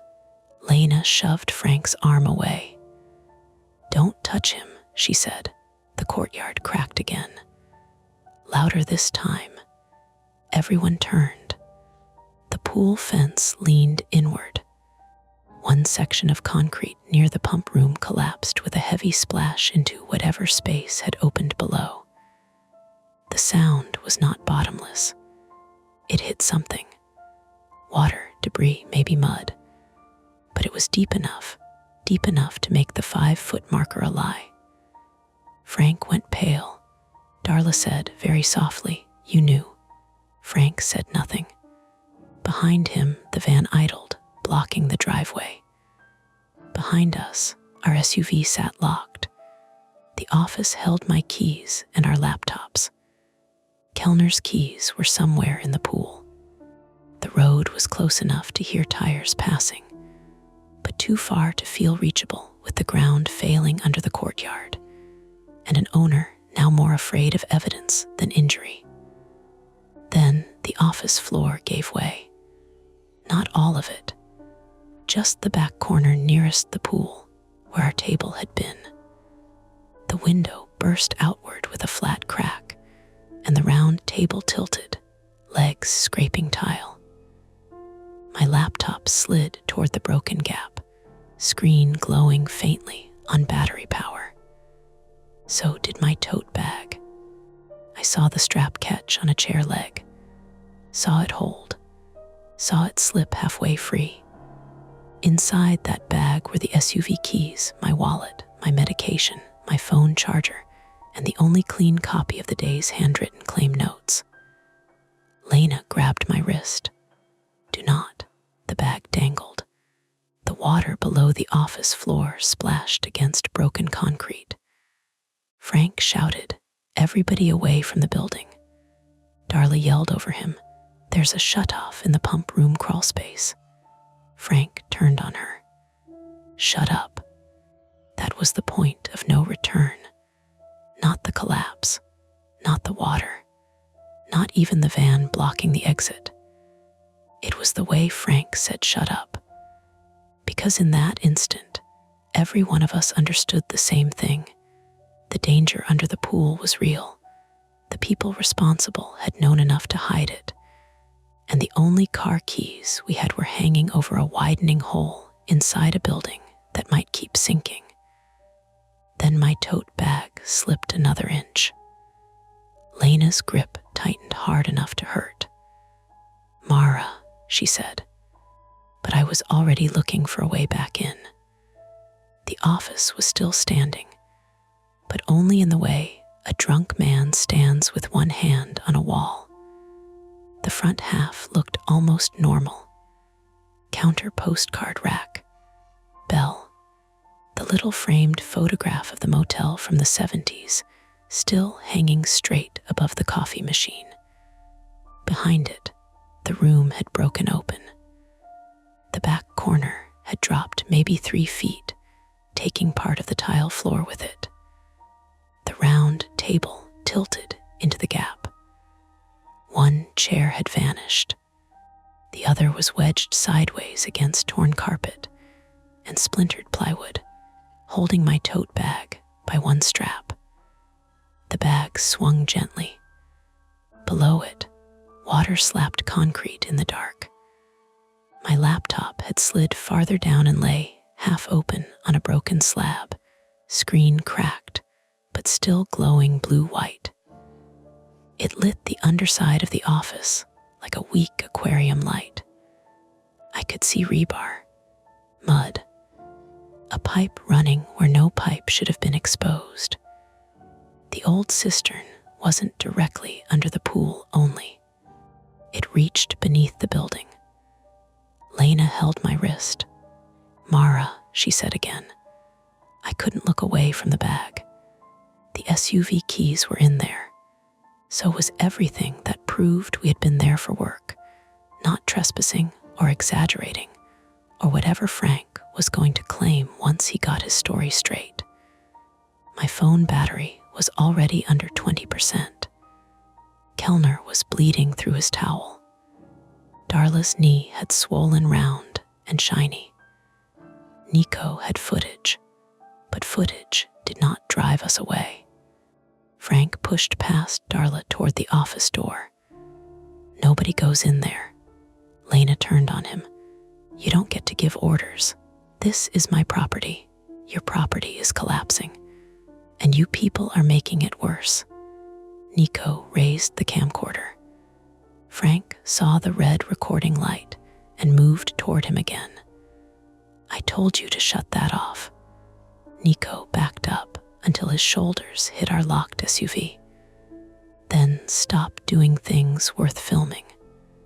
Frank lunged. Kellner, who had been slumped against the passenger side of the silver rental, stuck out one foot. It wasn't graceful. It wasn't brave in the polished way stories make bravery look. He just shifted his leg at the wrong right moment, and Frank's boot caught it. Frank went down hard on one knee. Nico jumped away. Frank swore and came up swinging. Lena stepped in front of Nico. Touch him, and I swear to God, a crack split the air behind us. Not glass, concrete. Everyone froze. The pool deck at the deep end curve dropped another inch. The fence bowed inward with a metallic shriek. Water poured from the pool through the new seam in the deck, vanishing under broken concrete. The pool level was low enough now that the top tile line showed all the way around. The painted numbers looked absurd. 5 FT, a lie with chipped edges. Darla staggered toward Frank. "You need to move the van." Frank stared at the courtyard. "Frank," she said, "move the van." He shook his head once, like waking. "Nobody leaves until I know what he filmed." Nico laughed, high and sharp. "Are you serious?" Frank pointed at him. "That video is my motel." "No," Lena said, "that video is evidence." The word changed the air.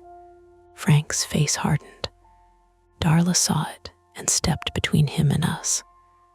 "Enough," she said. "You're going to kill somebody over a claim."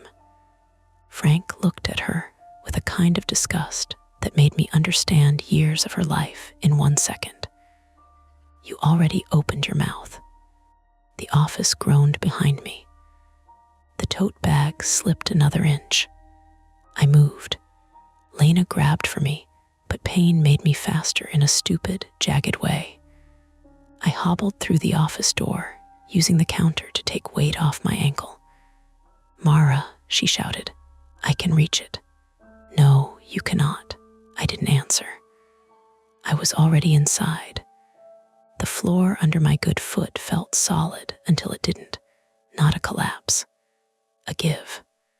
A soft flex beneath the tile, like stepping on wet cardboard. I shifted toward the counter, keeping my body low. The air inside the office smelled of dust, wet insulation, hot plastic, and chlorine.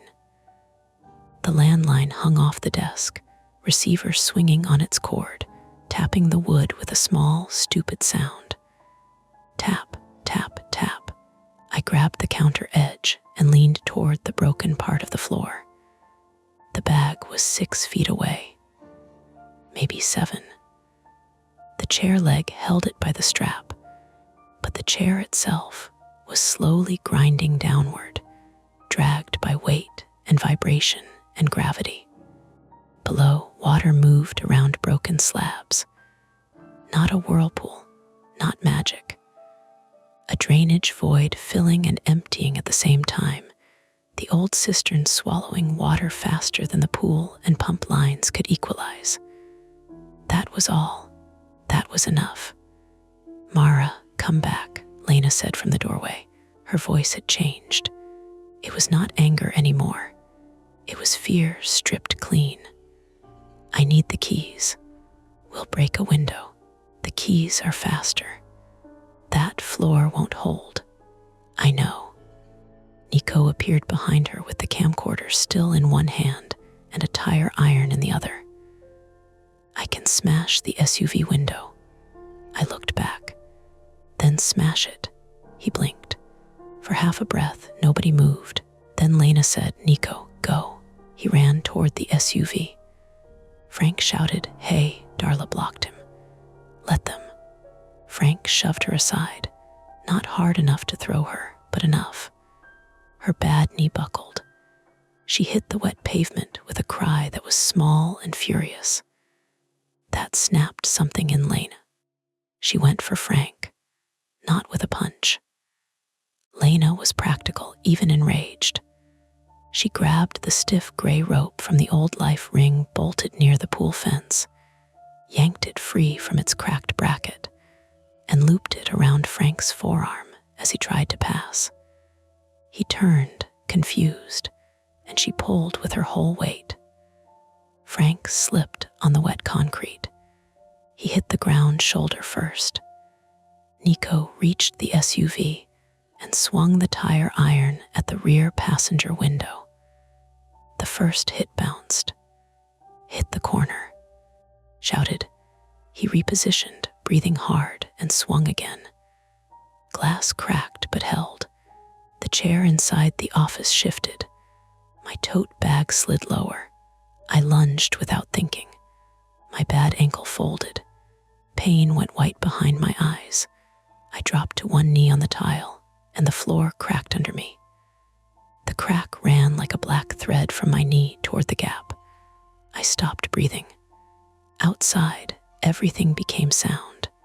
Lena grunting, Frank cursing, Nico hammering glass, Kellner moaning in German or English or both. The pool draining with that wet throat noise. I set one hand flat on the floor. It trembled. "Mara," Lena said. I crawled backward 1 inch. The floor held. Another inch held. The tote bag slipped free. It fell. I grabbed the strap. My shoulder nearly tore from the socket. The bag swung over the hole, heavy with all the useless pieces of my life, and for a second it pulled me forward. My hand clenched around the strap so hard the nylon burned my palm. Under me, the broken floor tilted. The world shifted. My hips slid. My boots scraped tile. Then I was going into the gap. There wasn't time for a clean scream. I made a sound like I'd been punched, and the counter edge slid past my fingers. My bad ankle hit something. My ribs struck the lip of broken floor. The bag slammed against my chest.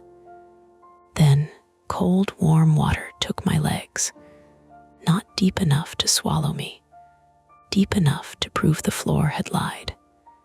I was wedged at the waist in the collapsed corner, half in the office, half in the old cistern water beneath it. Broken tile scraped my stomach. Mud sucked at my boots. Something hard knocked against my shin. My ankle sent pain upward in hot bursts, and below my knees, there was no bottom I could feel. I kicked once. My foot found nothing. The old fear opened inside me so completely that for a second I was 9 years old again. Weeds around my ankle, like water in my mouth, laughter muffled above the dock. I froze. That almost killed me, because freezing made me sink. The broken edge pressed into my ribs as my weight slid lower. The tote bag floated against my chest. Water rose up my shirt, warm from the pipes and dirt cold from the cistern below. "Mara," Lena screamed. I could see her through the office doorway, red emergency light behind her, Frank on the ground, Darla clutching her knee, Nico still at the SUV. "I'm stuck," I said. It came out calm. Too calm. Lena grabbed the life ring rope and threw one end toward me. It fell short. "Again," I shouted. She hauled it back. Threw again.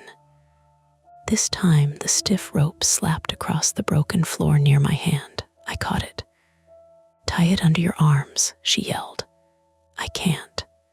The bag was in the way. My arms shook. The water pulled at my legs with every surge from the pool and pump lines. Not a hand, not a monster, just suction and current inside a structure that was failing around me. Nico finally broke the SUV window. Glass fell inward with a bright crash. Frank heard it and tried to get up. Kellner moved first. He pushed himself off the car, staggered 2 steps, and slammed his good shoulder into Frank. Both men went down again. Kellner cried out and curled around his injured wrist, but Frank stayed down longer this time. "Nico," Lena shouted. "Keys. I'm getting them." "No rope." Nico looked from the smashed window to me. The choice cut across his face. He dropped the tire iron and ran back. I wrapped the rope around my forearm once. It slipped on wet skin. I tried again. My fingers were clumsy. My teeth chattered though the air was warm. The office floor cracked wider. A chunk near my left elbow broke away and splashed below. I sank another inch. Water reached my sternum. Short breaths now, in through the nose, out through the mouth. "Mara, look at me," Lena said. I did. Her face was wet, hair stuck to her cheeks, eyes bright with panic. She was refusing to obey. "Do not look down," she said. "I'm trying. You're doing it." "I'm not." "You are." Nico arrived beside her and grabbed the rope. "On 3. "Not yet," Lena said. "She'll tear herself open on the tile. She's sinking." "I know that." Darla crawled toward the office door, dragging her bad leg. "Use the skimmer pole." The broken pole lay near the pool fence. Lena saw it. Nico. He ran again, almost slipped, caught himself on the fence, grabbed the bent pole, and shoved it through the office doorway toward me. "Mara," he said, breathless. "Push with this. Keep your body off the edge." I grabbed the pole with my free hand and jammed the bent end against a broken concrete slab below the water. It slid. I shoved harder. It caught on something. For 1 second, I had leverage. "Now," Lena yelled. They pulled. The rope dug into my arm. The tile lips scraped my ribs and stomach. I screamed then, properly, because the pain left no room for pride. The skimmer pole bent. My left boot came loose underwater. Something released below me with a wet pop. My leg shot upward, and I kicked nothing. They pulled again. I slid forward onto the broken office floor, coughing, shaking, dragging mud and water, and one bare-socked foot behind me. My ankle hit the tile, and I nearly blacked out. Lena and Nico hauled me all the way to the counter. The moment my hips cleared the gap, the section where I'd been trapped collapsed fully into the cistern with a heavy splash. My tote bag was still clutched against me. I laughed once. It sounded terrible. Lena slapped my shoulder, not hard. "Don't you ever." "I know." "No, you don't." "I know." Nico rolled onto his back on the office floor, breathing like he'd sprinted a mile. I got that on camera. Lena looked ready to kill him. He lifted one hand weakly. "Sorry," coping. There was no time to stay there. The office was going. We all felt it now. The floor trembled under our bodies. The front counter tilted slightly toward the damaged corner. Postcards slid from the rack and scattered into the water below, pictures of neon signs and desert sunsets floating on filthy black water. I fumbled the tote bag open. My hands barely worked, but the keys were there. So was my phone charger wallet, the crumpled claim notes, all of it soaked but present. "Keys," I said. Lena snatched them. Outside, Frank was on his feet again. He had the tire iron. Kellner was down on one knee, bleeding through the towel. Darla had pulled herself against the fence and was trying to stand. Frank looked from the smashed SUV window to Nico's camcorder on the wet concrete, where he must have dropped it before helping me. Frank went for the camera. Nico saw him. No. He scrambled up, but he was too far. Darla was. She grabbed the skimmer pole from the office threshold and swung it low, not at Frank's head, not like a movie, but at his shins. The bent aluminum caught both legs. Frank stumbled, stepped backward to catch himself, and put one boot onto the cracked section by the pool fence. The concrete gave. His leg punched through up to the knee. He screamed. Not a villain scream, a human one. Shocked, ugly. Animal. Lena had the SUV unlocked now. The horn chirped once in the dark. "Move," she shouted. We moved. Nico grabbed his camcorder from the concrete as he passed. Darla tried to crawl toward Frank. "Leave him," Nico yelled. Darla looked at Frank, then at us, then back at Frank. Frank clawed at the broken concrete, trying to pull his trapped leg free. "Help me," Darla's face folded with rage and pity at the same time. "Damn you," she said. She crawled to him. So did Kellner.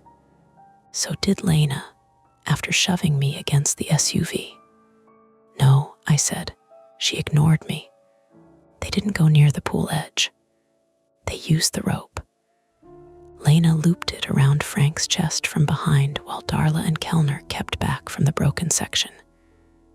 Nico, shaking, tied the other end to the SUV's trailer hitch with a knot that looked terrible, but held when he leaned back on it.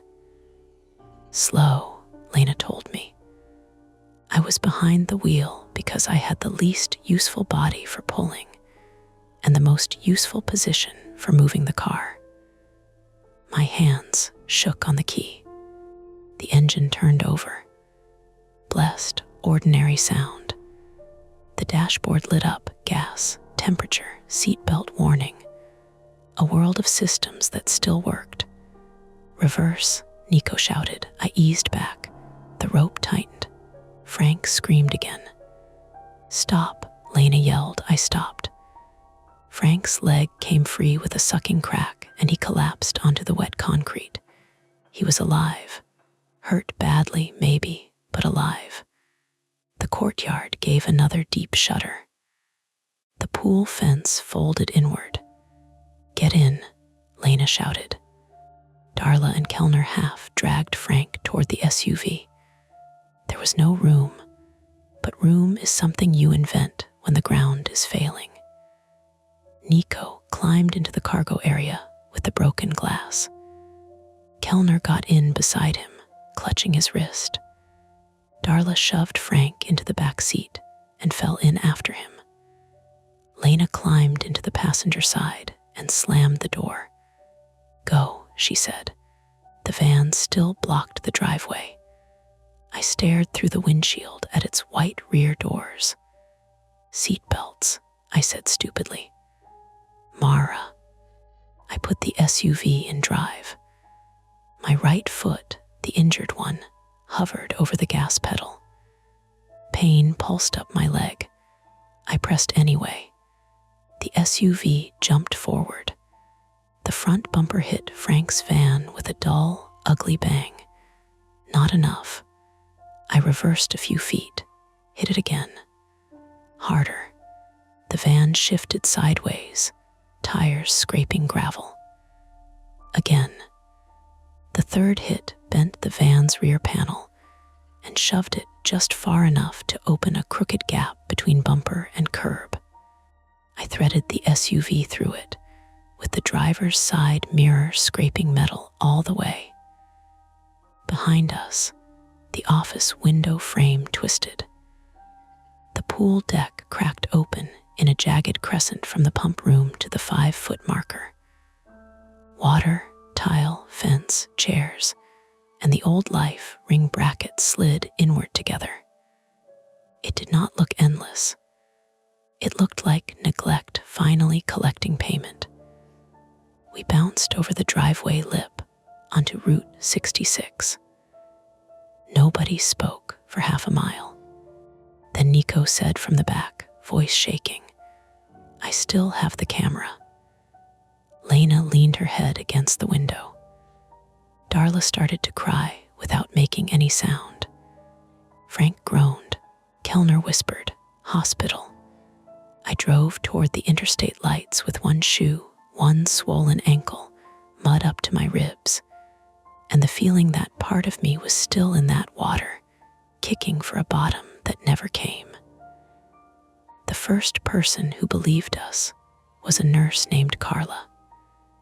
Not the police. Not the night clerk at the hospital intake desk. Not the state trooper who found us parked crooked outside the emergency entrance with a busted passenger window, mud in the seats, and Frank Sutter bleeding through his jeans while threatening to sue everyone within earshot. Carla believed us because she looked at me and said, "Pool collapse." I was sitting in a wheelchair I didn't remember agreeing to, one sock on, one foot bare and gray with mud.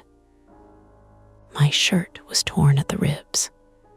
My hands had little half-moon cuts across the palms from tile and nylon rope. The tote bag sat in my lap like a dead animal. I blinked at her. "What?" She nodded toward the mud dried across my legs. "I've seen sinkhole water before. Smells like old concrete." That was the first normal sentence anyone had said since we left the motel, and it almost undid me. We had made it to Dr. Dan C. Trigg Memorial Hospital in Tucumcari in something under 10 minutes, though I couldn't have told you the route without looking at a map afterward. I remembered yellow lines flashing under the headlights. Lena in the passenger seat, one hand braced against the dashboard, calling 911 again and again until the signal finally held. Nico in the back, talking too fast, trying to keep Kellner awake. Darla pressed into the door with both hands over her knee, whispering, I told him, like that was a prayer. Frank groaning, and then cursing, and then going quiet whenever Lena turned around and told him to shut up. The hospital entrance was too bright. That was what I noticed. Not the relief of it, not safety, just the brightness. Fluorescent white spilling over automatic doors, over wheelchairs, over a vending machine selling bottled water like water, had not just tried to keep part of me. Carla took command before any of us could explain ourselves into uselessness. Mara Venn, 32, female, from Ohio. Possible ankle fracture, lacerations across torso and palms, chlorine exposure, shock. Lena Ortiz, 29, female, from Denver. Bruised forearms, rope burns, exhaustion, refusing treatment until everyone else got seen.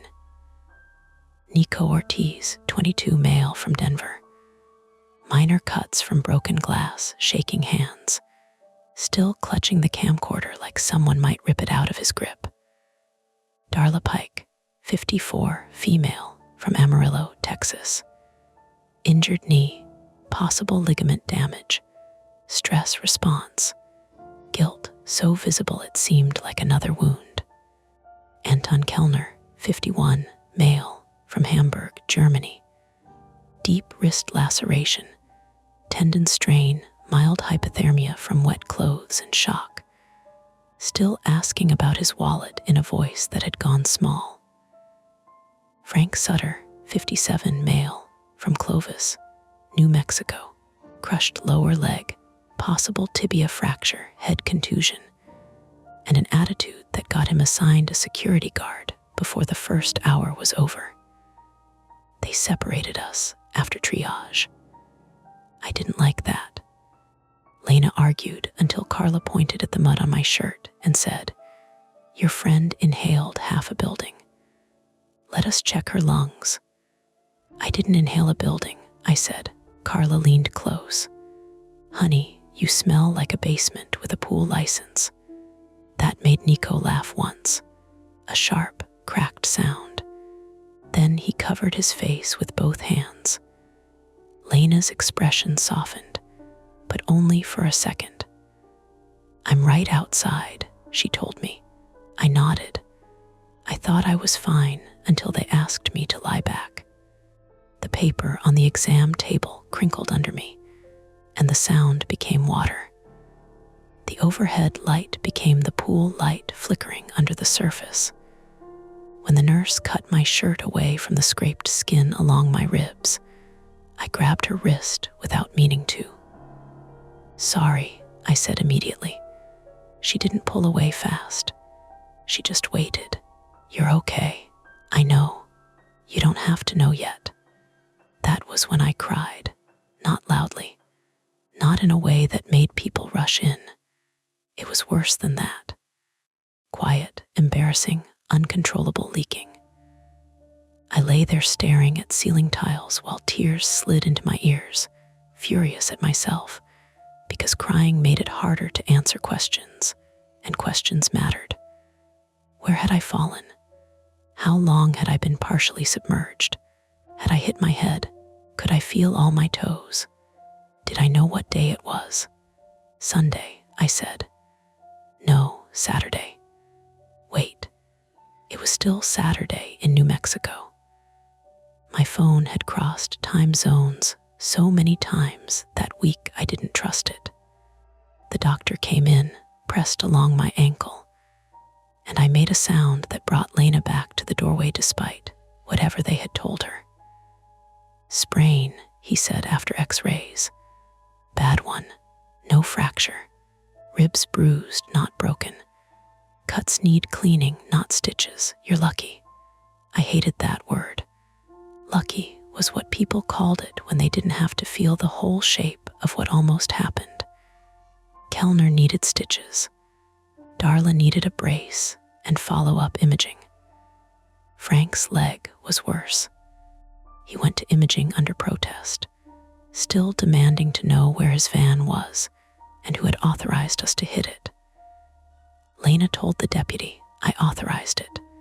The deputy, a broad woman with tired eyes and a name tag that read Ruiz, looked from Lena to me to Nico.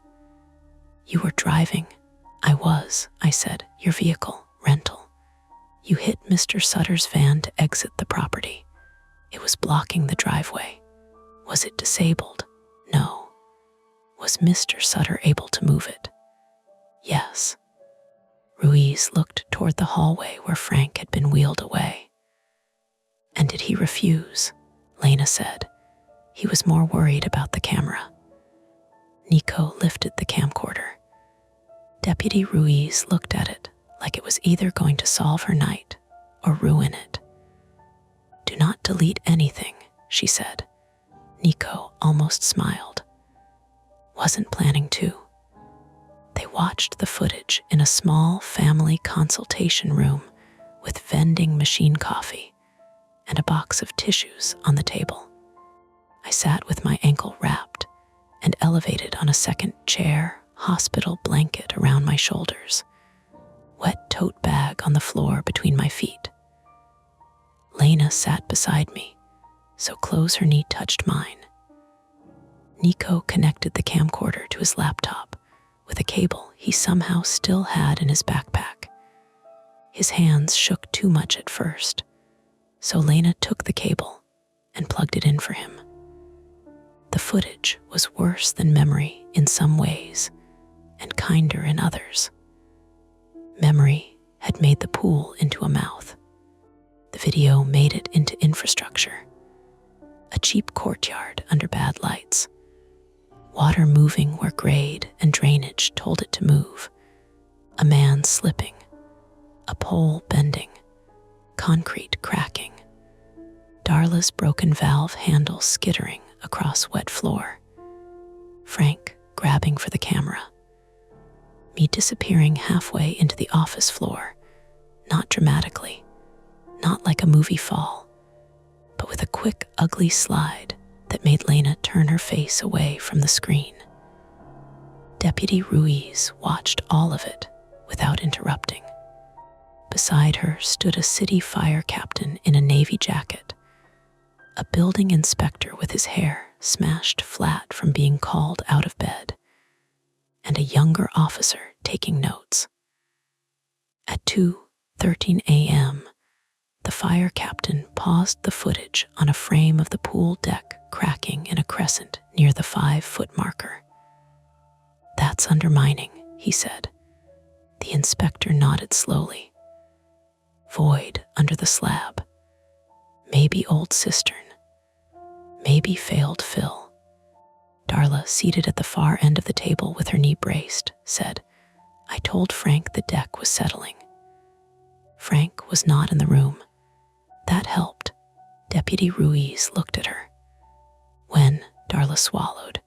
First time last summer. The inspector wrote that down. Nobody came, Lena asked. Darla's mouth trembled. She tightened it until the trembling stopped. A contractor came. Said we needed ground-penetrating radar or excavation. Frank said he'd handle it after season. What season? Nico asked, not unkindly. It's a roadside motel. Darla looked down. Nobody answered because everybody knew the answer. Season meant money. It meant later.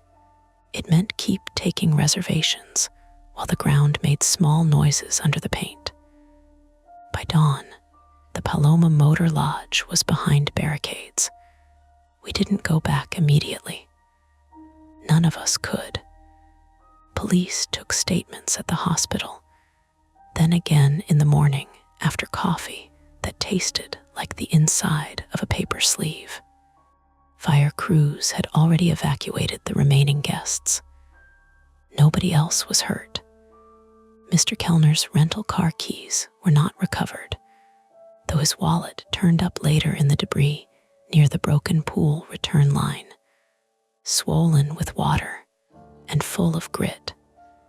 His passport card survived. He cried when they gave it back. He pretended he didn't. Frank was treated under guard, then formally questioned after surgery. I don't know what exact charge stuck first.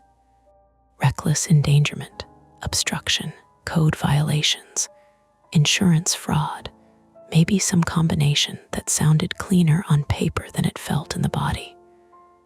What mattered at the time was that he stopped talking to us directly.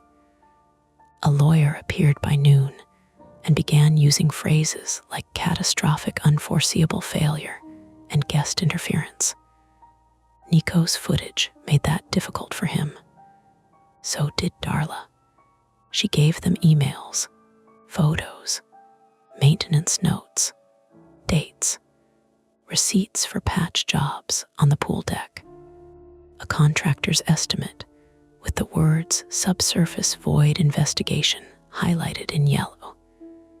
She had kept copies in a folder behind the front desk, which survived because the counter leaned, but did not fall. I thought I was protecting my job, she told me later, while we waited for our rides outside the hospital. Then I thought I was protecting guests by watching the pool myself. That sounds stupid when I say it. It sounds human, I said. She looked at me. Not the same thing as right. No. She nodded once, like that was fair. Craig, our supervisor, called at 8:04 a.m. I let it ring. Then I answered, because stubbornness does not vanish after one near-death experience. It just limps. Mara, he said, I need those Amarillo uploads, clients asking. I looked at my wrapped ankle, the hospital bracelet, the dried gray mud still under my fingernails despite 3 scrubbings. We were in an accident, I said. There was a pause.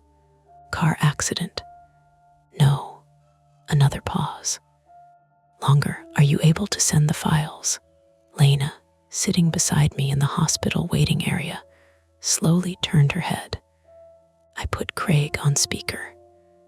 Craig, she said, listen very carefully. We are at a hospital. A motel collapsed. Mara fell into a hole under the office. Nico has glass cuts. We pulled an injured guest out of a failing pool deck. You are going to email the client yourself and say there has been an emergency. Craig said nothing. Lena added, and if you ask for the uploads again, I'm sending you the video. Craig cleared his throat.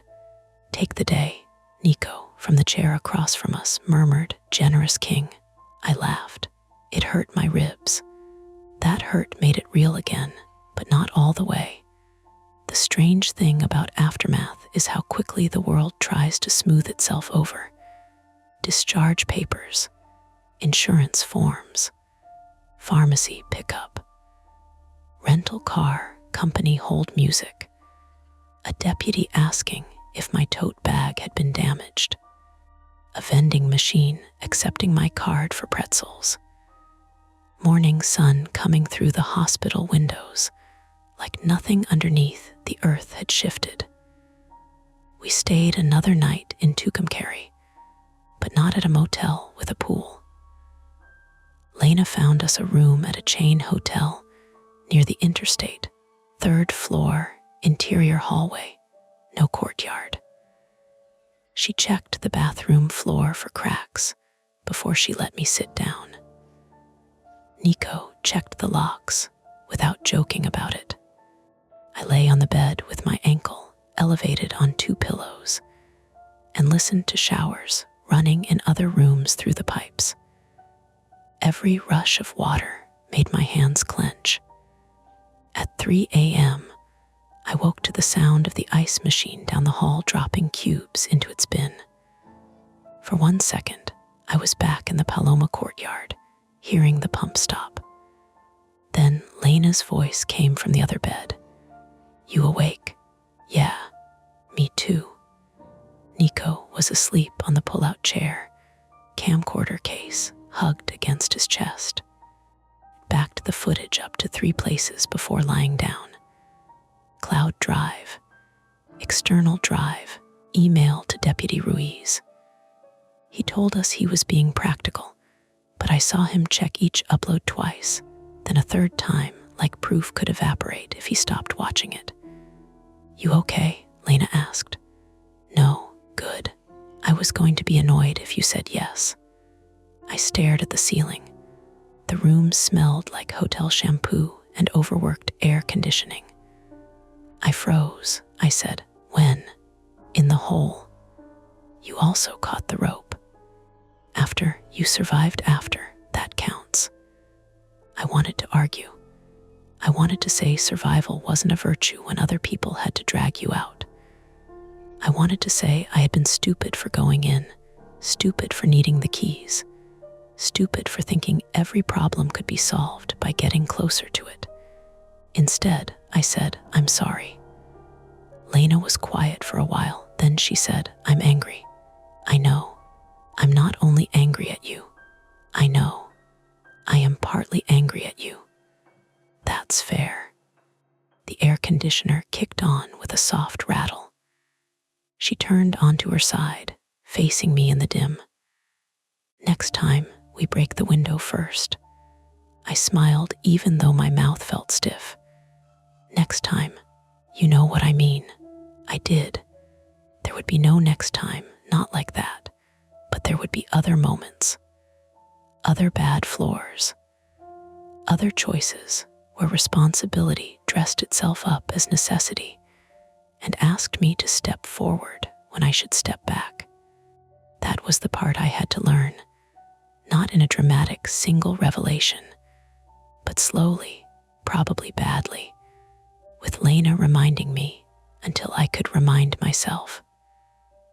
The Paloma came down in pieces over the next month. I followed the local news more than I should have. Partial collapse of historic Route 66 Motor Lodge. Subsurface water damage.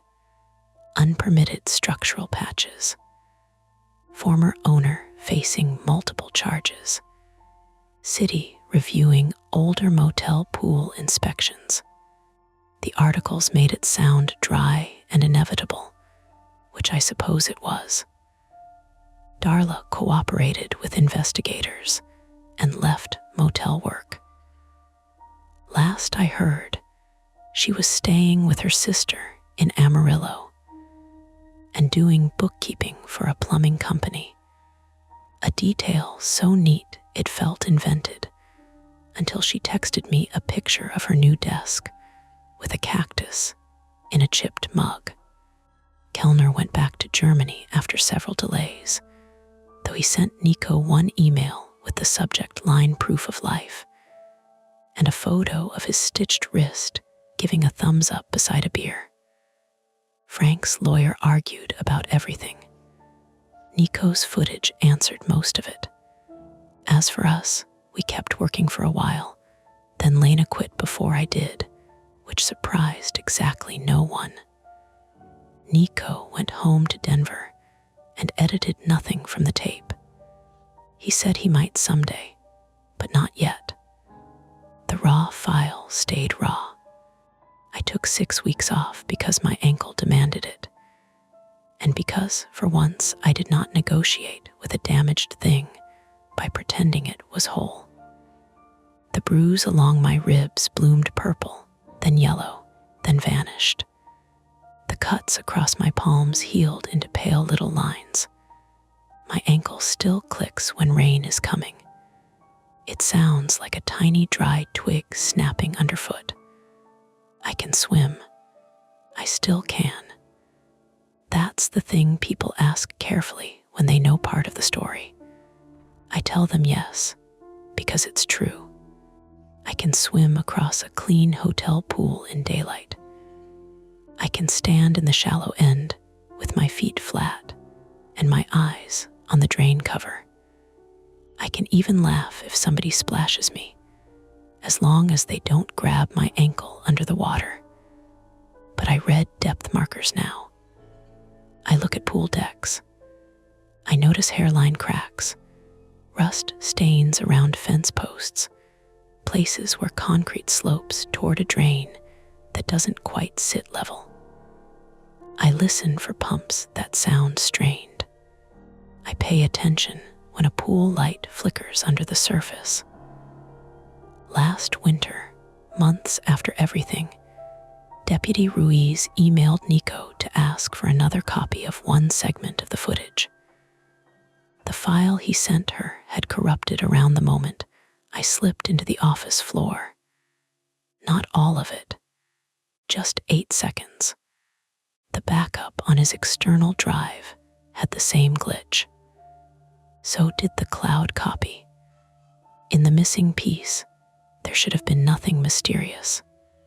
Just me falling, Lena throwing the rope, water slapping broken concrete, the laptop glow under the floor. Compression failure, Nico said. Damaged camera. Moisture got in. Normal reasons. I believe that, mostly. But the frame before the glitch is frozen on my tote bag swinging over the hole. Below it, in the old cistern water, there is a pale rectangle drifting upward from the dark. Probably insulation. Probably paper. Probably the motel towel, dragged there by current through a broken return line and lifted back by trapped air. That is the explanation I use. It works during the day. At night, when a faucet runs too long in the next room and the pipes behind the wall begin to tick, I remember the towel bumping the pool tile like a patient knock. Once, then again, then again. The shadows fade for now, but the stories never end. Don't forget to hit like, subscribe to Mia Horror Stories, and join our community of horror lovers. If you're hungry for more, check out the next video. Just remember, the scariest part is often the one you don't see coming. Welcome back to Mia Horror Stories. Tonight's tale, I took a late-night ferry. The water doesn't reflect the moon is best experienced in the dark, which is why the screen will stay black. No distractions, no flashing images, just you, your imagination, and the story. So sit back, relax, and listen all the way to the end, if you dare. The first thing I noticed was the moon was in the wrong place. Not in the sky. Up there, it hung exactly where it should have, a thin white coin caught above the black shoulder of Whidbey Island. But on the water below, where it should have been broken into a long, trembling path by the chop, there was nothing. Just a flat, dark patch sliding alongside the ferry, as if someone had laid a strip of black cloth over Puget Sound. I told myself it was oil. That was reasonable.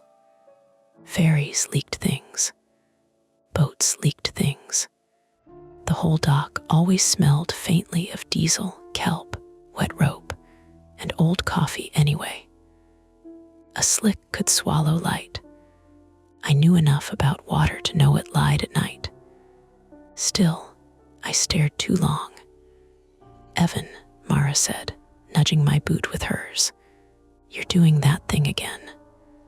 I turned from the rail. "What thing?"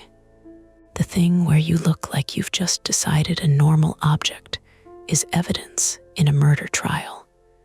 That was Mara Keene, 31, female, my older sister by 14 months, and the only person alive who could make a joke sound like a warning.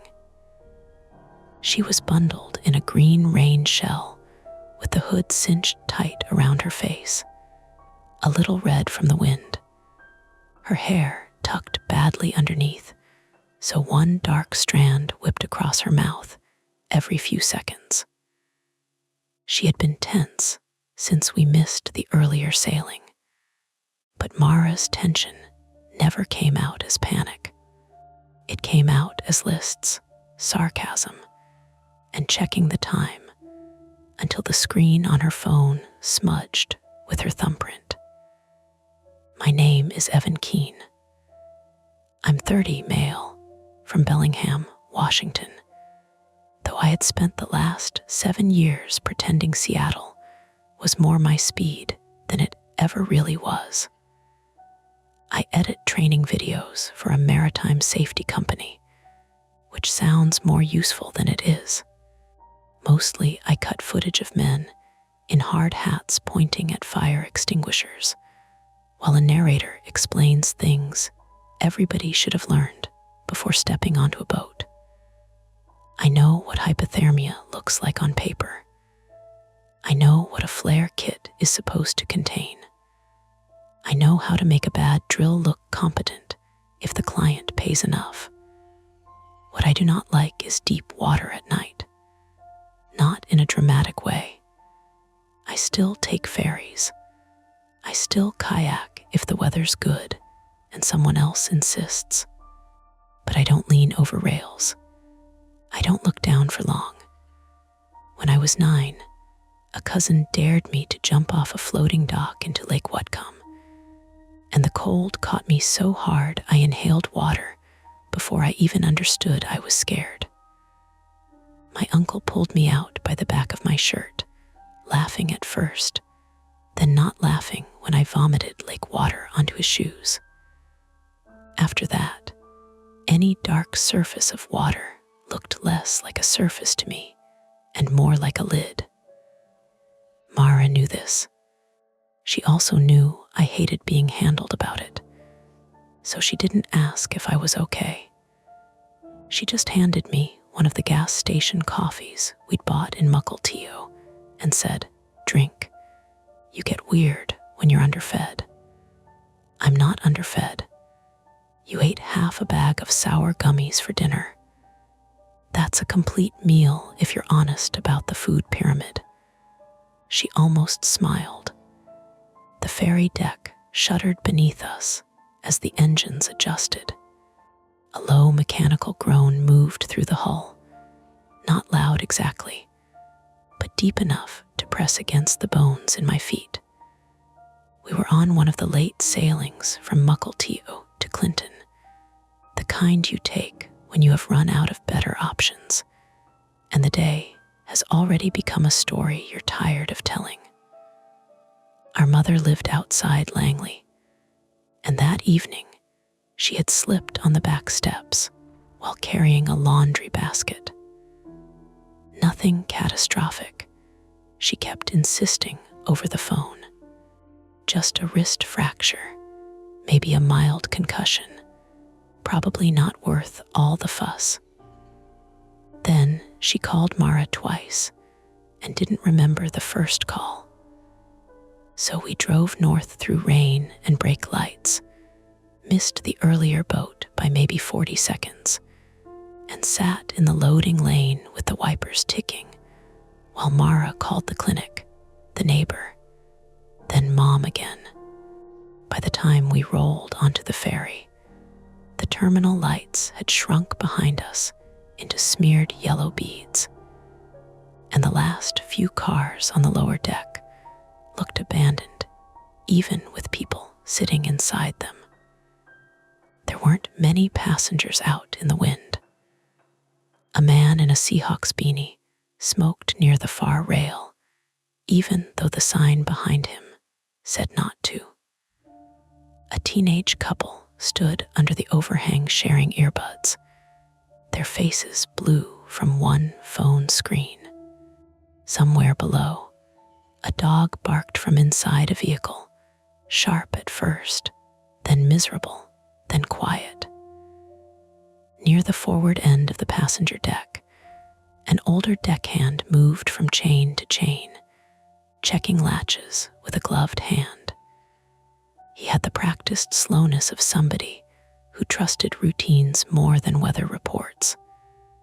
When he passed us, Mara raised her voice over the wind. "Excuse me, is the crossing still 20 minutes tonight?" The deckhand stopped and looked at her, then at me, then past us toward the dark. "That's the idea," he said. His name tag read GHOLLAS. He was Graham Hollies, 56, male, with pale eyebrows and a gray mustache flattened by the damp.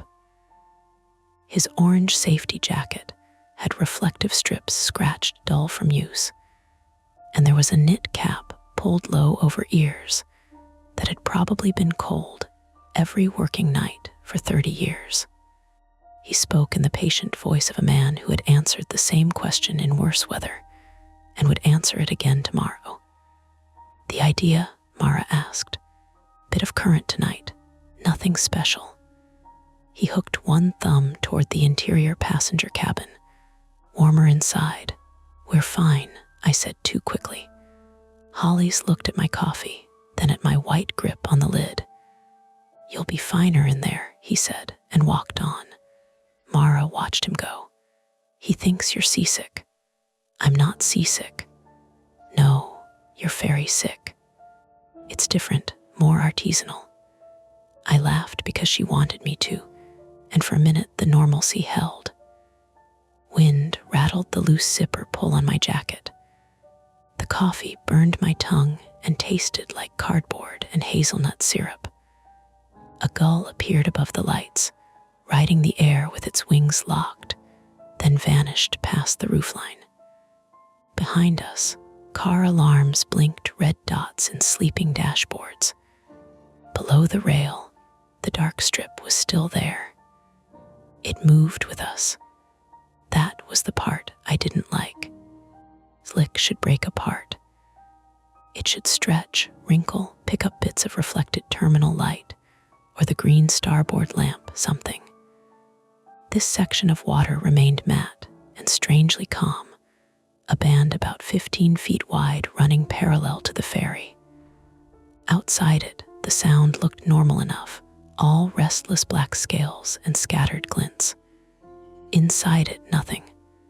"Mara," I said. She followed my gaze, impatient at first, then still. That was worse than if she teased me. "You see it. I see water." "The moon isn't. I see what you mean."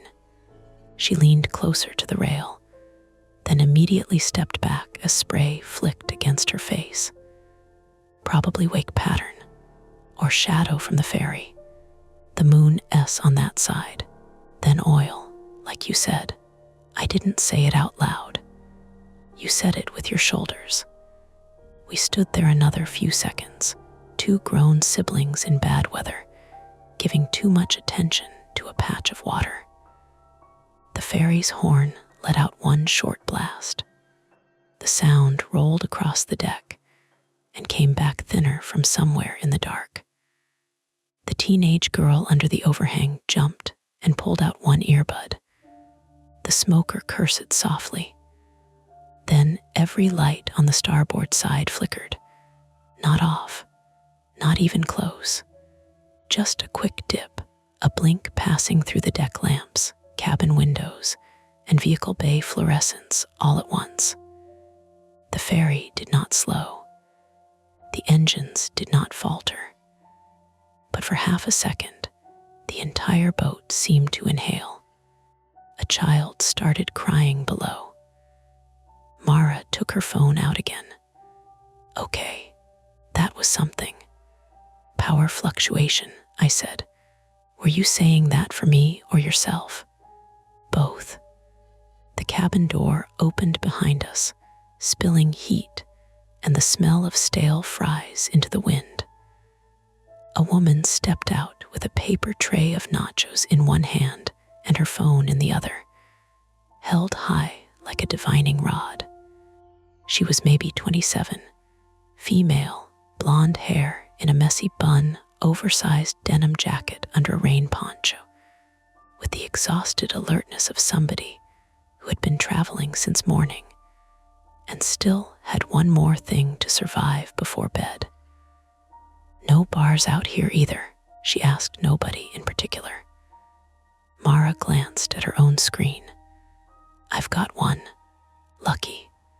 The woman shook her phone once, as if reception might settle into it.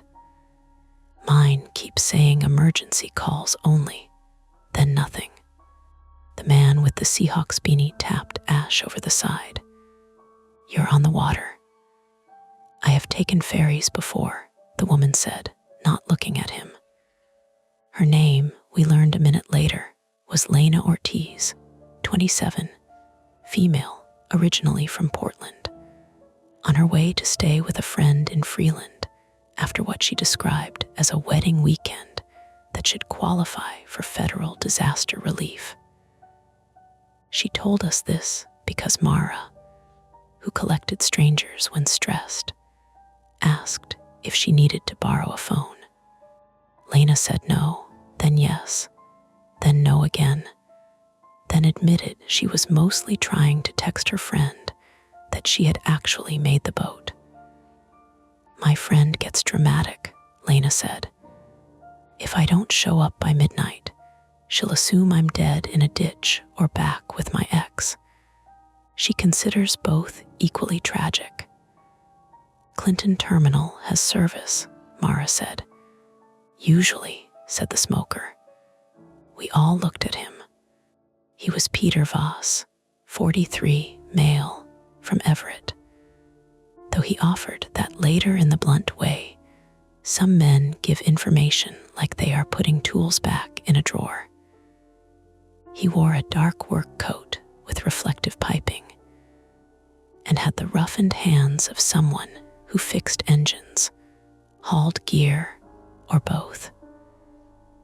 There was a shallow cut over one knuckle, sealed with black grease. Didn't seem drunk, but he had the irritated looseness of a person who had decided the night had already taken too much from him, and anything else would be an insult. What does usually mean? Lena asked. Peter took one last drag and crushed the cigarette in a pocket tin instead of throwing it overboard, which made me dislike him slightly less. Means sometimes it doesn't. That's poetry, Mara said. Peter gave her a flat look, but the corner of his mouth moved. The lights flickered again. This time the dip lasted longer. A full second, maybe two. Long enough for the cabin behind us to dim into a row of gray shapes. Long enough for the moon to become the brightest thing in the world. On the water, its reflection still did not appear. A metallic clank came from the vehicle deck below, followed by a man shouting, "Hey!"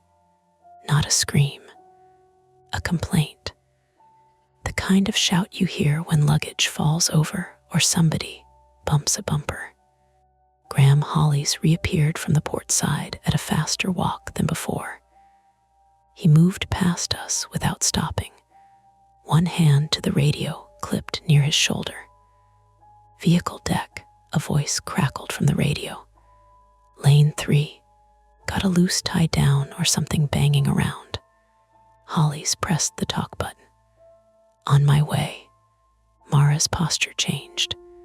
She had spent 10 years as an emergency department nurse before moving into case management, and stress sharpened her rather than scattered her.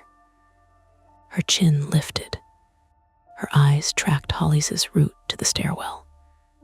"Loose tie down," she said. I knew that tone. It meant she had heard something inside the phrasing she didn't like. Peter was already moving toward the stairs. "Sir," Hollis called back, "stay on passenger deck." "My truck's lane 3. I said stay up here." Peter stopped with one hand on the rail, jaw tight. "If something hits my truck, it's insured," Hollis said, and disappeared down the stairs. That should have been funny. It almost was. Lena gave a small, nervous laugh, then covered it with a cough. The teenage couple retreated inside. The cabin door shut, muting the television mounted near the vending machines, where a meteorologist's smiling face moved silently beside a map of blue rain.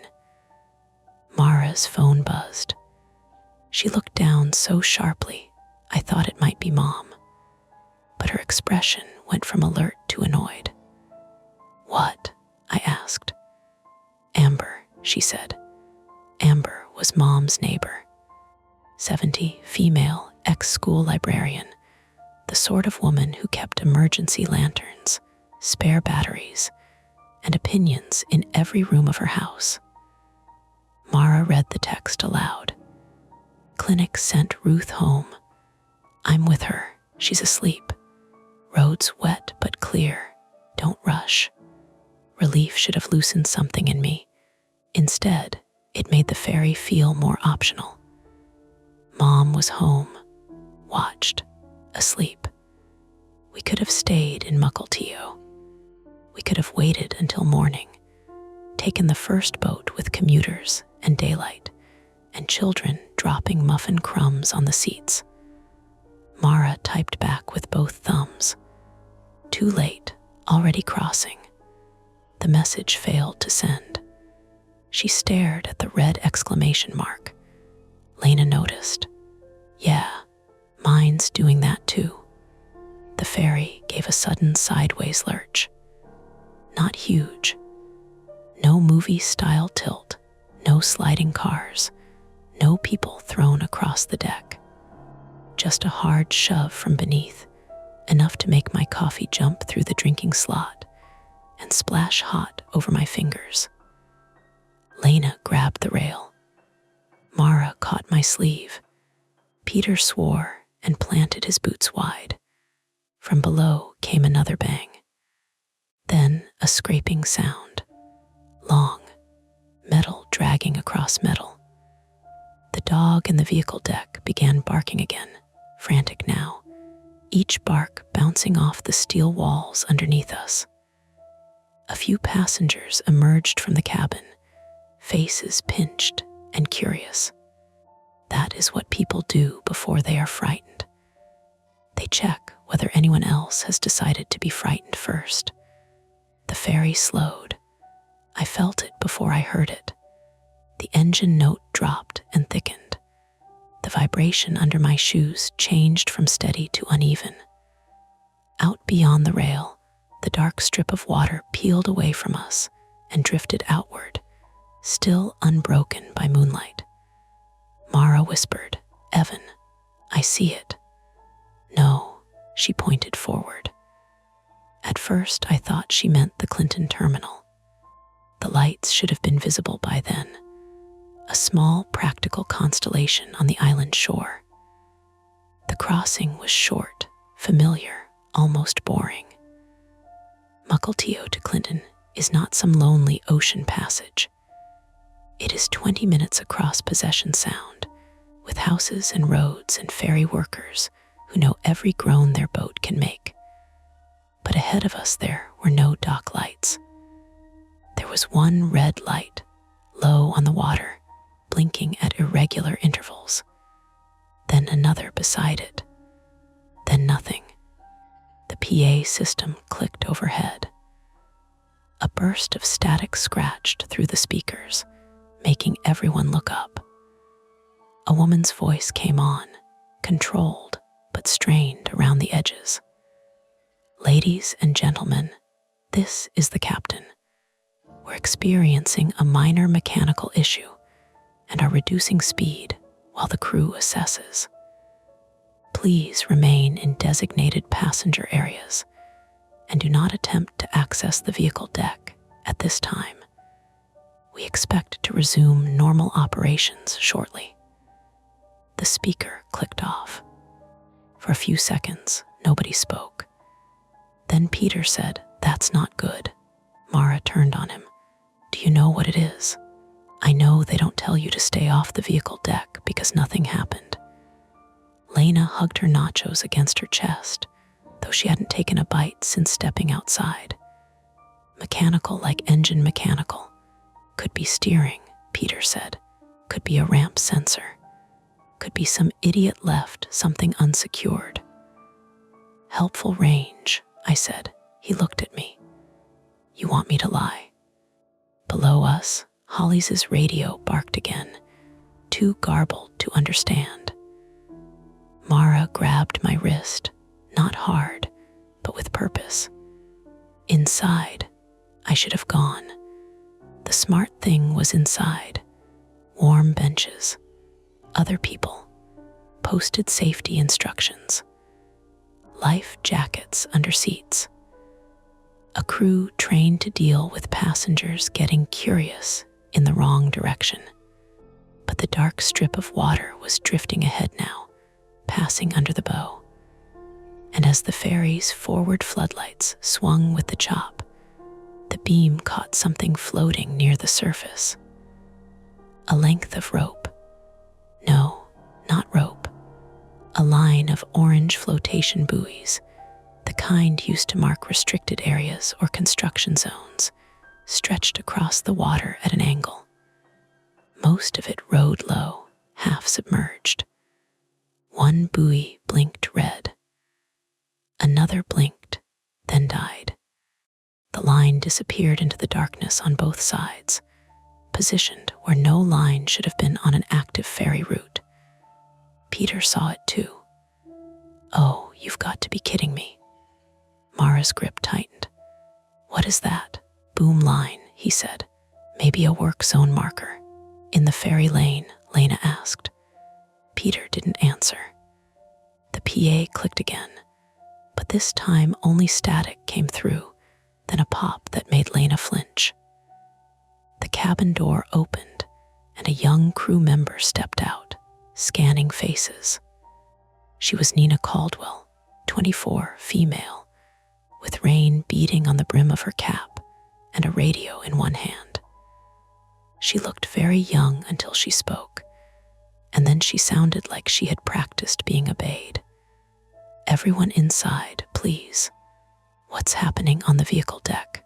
Mara asked. "Inside, ma'am. My mother's a patient waiting on the island. We need to know if we're turning back or docking." Nina's eyes moved to Mara's phone, then to Peter, then to the dark water beyond the rail.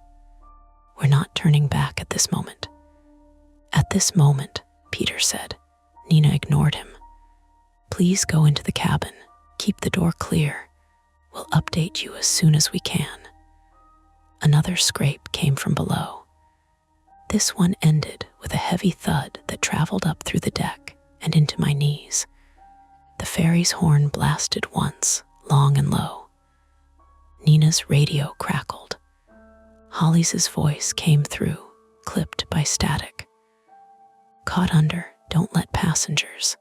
Nina turned slightly away and pressed the radio to her ear. Mara heard enough. So did Peter. So did I. Lena looked at the cabin, then at the stairs to the vehicle deck, then at the black water ahead where the buoy line twitched and tightened in the ferry's floodlights. For the first time since we boarded, nobody made a joke. Nina stepped between us and the stairs. "Inside," she repeated. Behind her, from somewhere below, a car horn began to blare and did not stop. Mara looked at me then, and I knew the choice forming in her face before she said a word.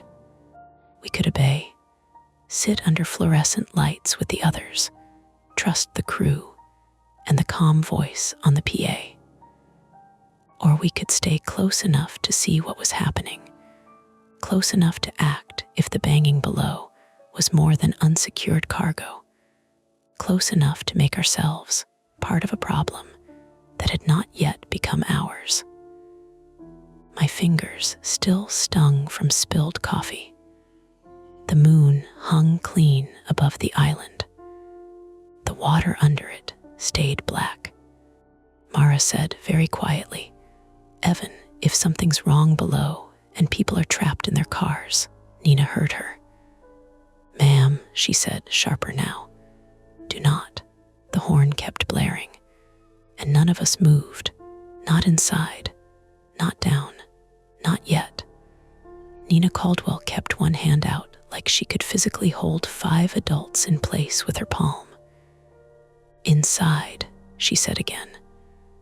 The car horn below kept screaming. It was not the polite chirp of an alarm anymore. It was one continuous, flattened note, warped slightly by the metal deck beneath us.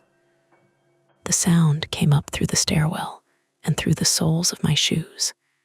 It made the back of my teeth ache. Peter Voss shoved past Lena. "That's my truck." Nina stepped sideways, blocking him with her shoulder.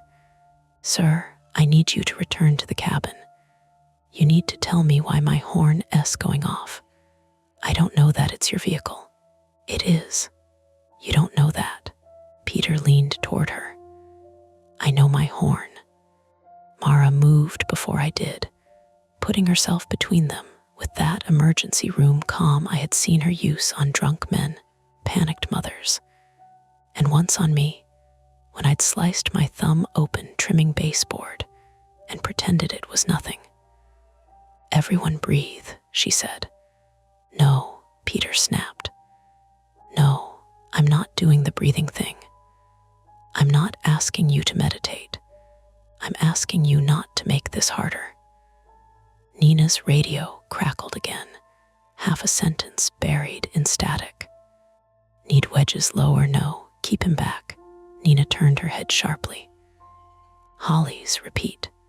Nothing came back but a wet burst of noise. Lena looked like she might cry and was angry at herself for it. The nachos in her hand had gone cold, cheese hardening into a yellow skin under the deck lights. "Keep who back?" Nobody answered her. Below us, the horn cut off. The sudden absence of it left my ears buzzing. The wind filled the gap, pushing through the railings with a low, steady hiss. Somewhere inside the passenger cabin, a baby started fussing.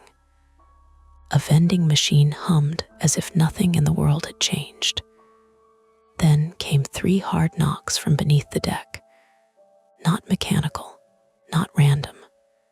Knock, knock, knock. Mara and I looked at each other. Peter said, quieter this time, "That came from lane 3.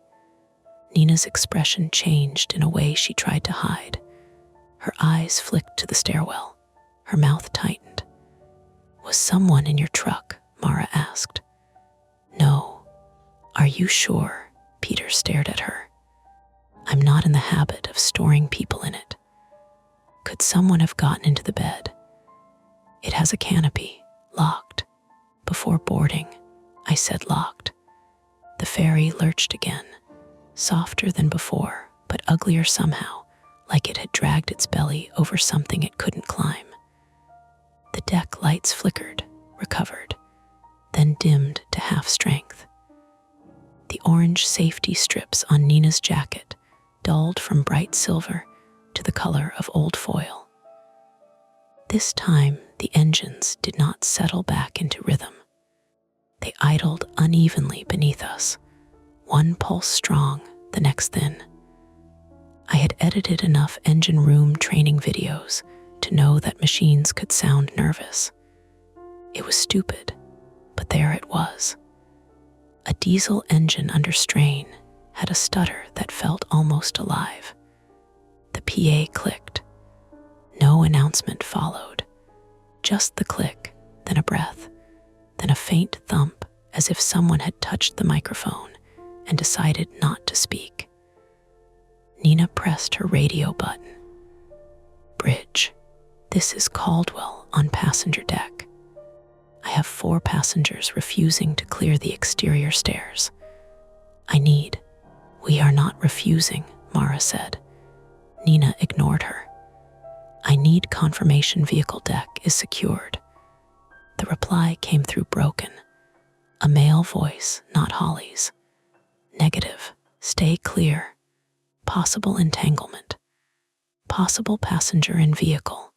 Repeat. Stay. The radio snapped into static. Lena whispered, passenger in vehicle. Peter's face went gray under the deck lights. Mara said, if someone's trapped in a car down there, they may need medical help. And crew is handling it, Nina said. Are they? Nina's jaw worked. She was young, yes, but not careless.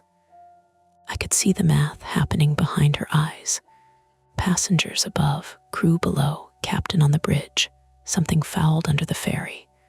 A possible person trapped, radios failing, and a man twice her size getting ready to ignore her. Ma'am, she said to Mara, choosing the words carefully, I understand you have training, but you are not crew. This deck may become unsafe. What does that mean? I asked. She looked at me for the first time since issuing orders. It means you go inside. Peter stepped around Mara again. Nina grabbed his sleeve. He twisted free too hard. Not a punch. Not even close. Just panic dressed up as anger. But Nina's boot slipped on the wet deck, and she hit the rail with her hip. The radio clattered out of her hand and skidded toward the scupper. Mara caught Nina by the elbow before she went down. Jesus, Peter said. I didn't pick that up, Mara snapped. I grabbed the radio before it slid under the rail. It was heavier than I expected, warm from Nina's hand, its casing slick with rain. For 1 second, I had the absurd urge to speak into it, to ask whoever was listening to please explain the plot of the night like I was a confused extra. Instead, I handed it back. Nina took it, breathing hard, embarrassed, and furious. You, she said to Peter, are done talking. Peter opened his mouth, then closed it. Good choice. A new sound came from below, a voice, muffled, stretched thin by metal and distance.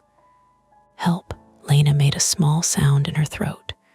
Mara's face drained of everything except focus. That was a person. Nina was already on the radio. Holly's, passenger audible from vehicle deck. Confirm location. Static. Then Holly's, clear for half a second. Silver Subaru. Lane 3. Woman inside. Door pinned. Water coming, the rest dissolved. Water coming.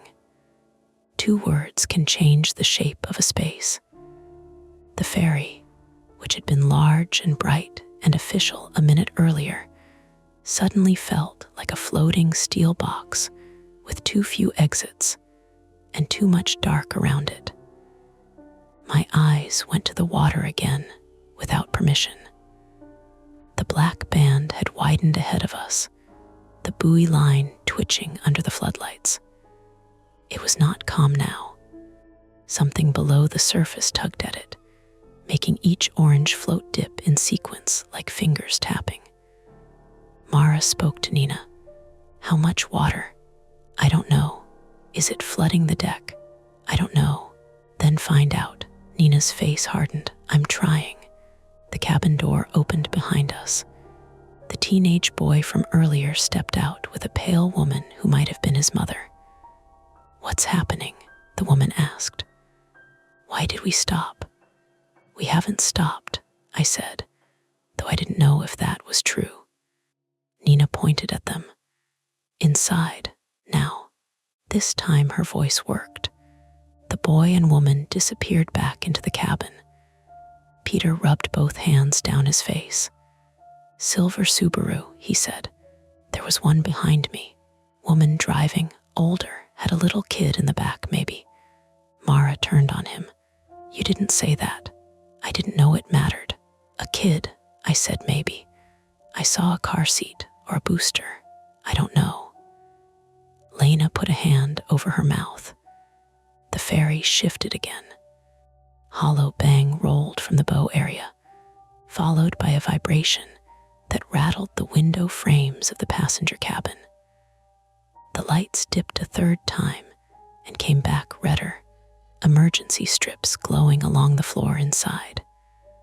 Someone in the cabin shouted a question. Someone else answered too loudly. Nina looked trapped between orders and reality. Mara saw it too. What's your emergency procedure for a trapped passenger on the vehicle deck? Crew response team extracts or stabilizes until docking. Are we docking? Nina said nothing. Are we close enough to dock?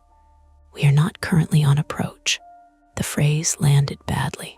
Not currently on approach. For the first time, I understood why the Clinton lights had not appeared. We were not where we were supposed to be, or we were pointed wrong, or the ferry was being held off course by whatever had caught underneath it. I looked at my phone. No service. The time read 11:48 p.m. The crossing should have been over by now. Mara touched my sleeve. I knew that touch. She was about to do something I would hate. Evan, she said, low enough that Nina and Peter were busy not hearing. I need eyes down there. No, I'm not asking you to jump in the sound. No, you're asking me to go toward the part of the boat making trapped person noises. I need to know if there's water on the deck, how bad she's pinned, and if there's really a child. Nina said stay here. Nina is one person managing a deck full of passengers, and her radio barely works. I looked at the stairwell. Dropped into a yellow-lit rectangle, slick steps disappearing around a turn. The smell coming up had changed. Not just diesel and wet metal now. There was hot rubber, brine, and something electrical, sharp as a struck match. My mouth was dry. Mara, I said, I can't. She heard the thing underneath it. Not won't. Can't. Her face softened for 1 second, which made it worse. Then another cry came from below. Please, please, somebody. It was a woman, and she sounded close enough to be real. Peter moved first, not toward Nina this time, but toward the stairs at an angle, trying to slip past while she was turned. Nina caught him again. No, my truck has a tow strap, he said. Jack handle, pry bar. If the door's pinned, your guy may need tools. Holly's has tools. Holly's is one man. I said no. Mara stepped in. Let him get the tools. Nina stared at her. You are making my job impossible. No, your job is already impossible. That was the first truly cruel thing Mara had said all night. She knew it the moment it left her mouth. Nina flinched. Mara inhaled, then steadied herself. I'm sorry, but if there's a child down there and water is coming in, vehicle deck isn't enclosed like a bathtub, Nina said. It drains. Unless something is forcing water up over the stern or through a damaged section, Peter said. Everyone looked at him. He swallowed. I work on marine hydraulics, not ferries. Fishing boats, mostly. But But if they fouled a boom line and it's pulling against the hull or ramp gear? Stop, Lena said. Peter did. Not because she was loud, because she sounded like she was begging. A sudden scraping shriek rose from below, metal under pressure. A noise so high and wrong that every conversation in the cabin behind us died at once. The ferry trembled. The boom line ahead snapped taut in the floodlights. Then, one of the orange buoys vanished underwater. Another followed. The red blinking light went under last, still flashing as the dark took it. The ferry listed a few degrees to starboard. Not much. Enough. Enough for rainwater to run toward one side of the deck in quick silver threads. Enough for Lena's nacho tray to slide out of her hand and slap wetly against the wall. Enough for my stomach to drop so hard I grabbed the rail with both hands before thinking. Deep water below. Black, cold, waiting. The childhood memory came up whole, not as an image, but as a body sensation. Like water in my nose, my shirt dragging me down, bubbles tearing out of me while daylight fractured above. For a few seconds, I was 9 years old again, and furious that nobody understood I couldn't find the dock with my feet. Evan, Mara's voice. Evan, look at me. I did. Breathe out, she said. I am. You're holding it. I forced air out through my teeth. Nina's radio came alive. Holly's to passenger deck. Need medical now. Adult female bleeding. Possible head injury. Kid unresponsive or hiding, can't tell, door jammed. Water rising in lane 3. I need wedges, pry support, and someone small enough to reach through rear passenger window. Nina's eyes closed for half a second. When she opened them, she looked at Mara. Mara did not gloat. She did not say, I told you. She just nodded once. I'm a nurse, she said. Former ED, I can assess. Nina looked at Peter. Tools. In my truck. Lane 3, blue Tacoma. Behind the Subaru. And you? Nina looked at me. I nearly laughed. It came out as a short, ugly breath. Me. You were handed a radio and didn't press buttons like an idiot, she said. Can you follow instructions? That's my best quality, historically. Mara gave me a look that said not now. Nina pointed toward the cabin. Lena, inside. Lena shook her head. No, this isn't a vote. My friend's a paramedic. I've helped at events. I can carry stuff. That is not a qualification.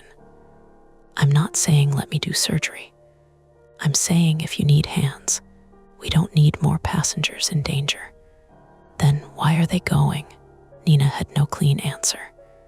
The ferry listed another degree, then steadied with a groan. A new voice came over the PA, the captain again, less smooth now. Passengers, please remain calm and stay inside the cabin. Crew are responding to an issue on the vehicle deck. Do not move vehicles. Do not attempt to start vehicles. Await further instructions.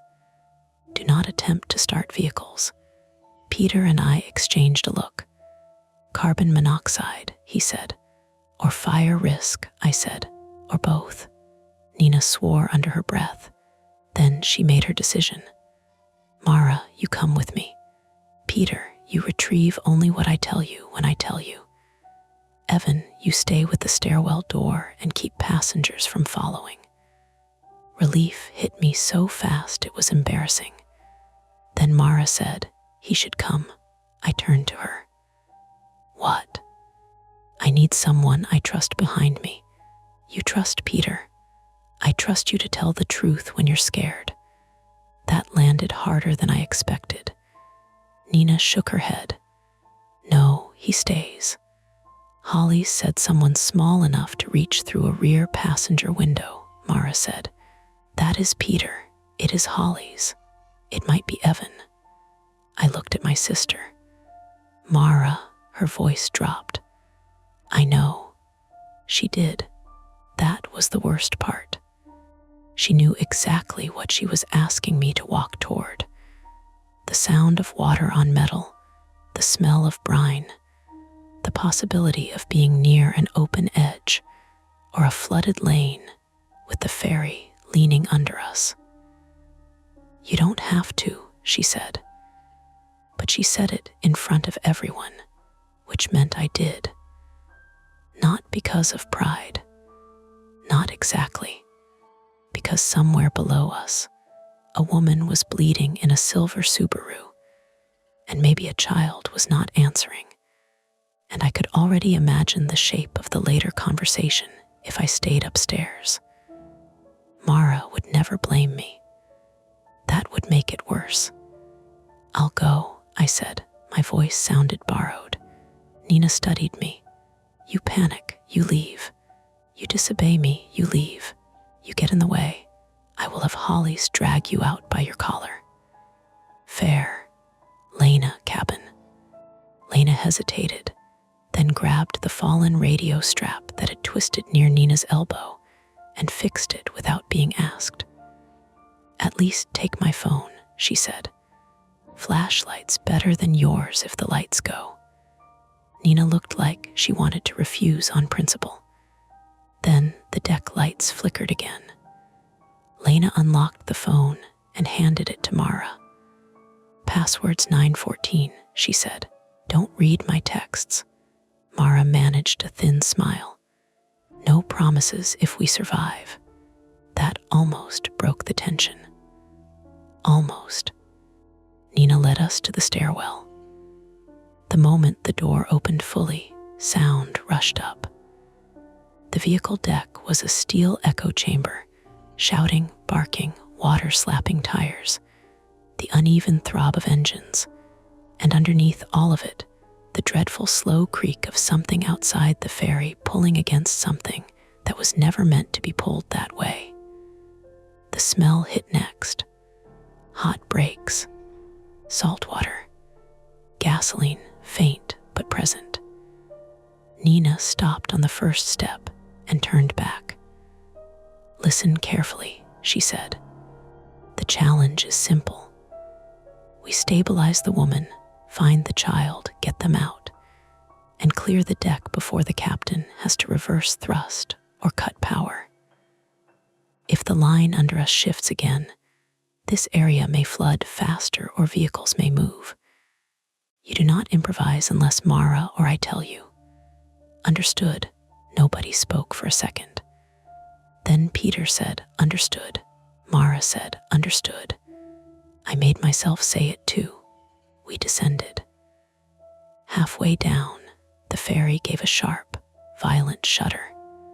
A loose metal sign broke free somewhere below and clanged across the deck. The lights went out entirely. For one breath, there was only darkness, engine vibration, and water. Then emergency reds snapped on. Under that dim red wash, we saw the vehicle deck. Lane 3 was ankle deep in seawater. A silver Subaru sat crooked against a blue Tacoma, its driver's side crushed inward by a heavy orange buoy line that had somehow come up through the open side of the ferry deck and cinched across the vehicle row like a cable. The Subaru's rear passenger window was spiderwebbed, but intact. A woman inside pounded weakly against the glass, and from the dark space behind her, near the child seat Peter had mentioned, came no sound at all. Nina started down the last steps. Before she reached the deck, Hollies appeared from between the vehicles, soaked to the waist, one hand pressed against a bloody cut on his temple. Back, he shouted. Too late. The ferry jerked sideways. The Tacoma rolled 6 inches with a deep rubber squeal, pinning the Subaru harder against the rail. The orange line tightened. A metal hook at the end of it snapped loose from somewhere outside and whipped across the vehicle deck, striking the stairwell railing with a crack like a gunshot. The railing tore half free, and the only safe way back up shifted out over the flooded lane. Emergency lights make everything look worse than it is. That was what I told myself when the vehicle deck turned red. Red water, red steel, red faces, red shine on the Subaru's cracked window where the trapped woman's hand slid down and left a wet smear that looked like blood even before I knew whether it was. The layout hit me in pieces. We had come down the starboard side stairwell near the middle of the ferry. Behind us, half a flight up, the damaged railing hung loose, bent outward over lane 3 like a broken rib.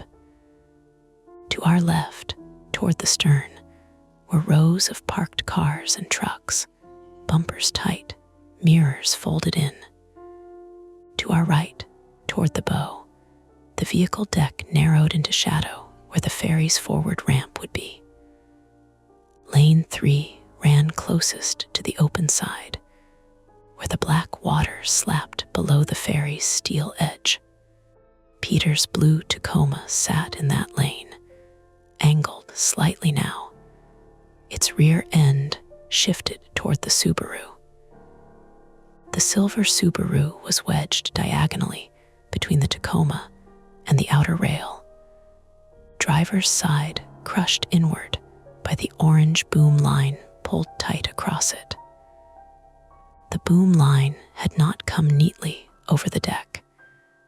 It had climbed. That was the only word I could put to it then, though later I understood it differently. One section had snagged below, tensioned, and lifted through the open side as the ferry listed and dragged against it. The orange floats bobbed and dipped at the rail. The cable running through them had cinched across the Subaru's front quarter panel, bent the driver's door inward, and pinned the car hard enough that the tires creaked against the wet deck. Water washed around our boots, ankle deep where we stood, deeper around the Subaru. Hollis limped toward us, one hand still pressed to his temple. Blood leaked between his fingers and ran down into his gray mustache. "Go back up," he said.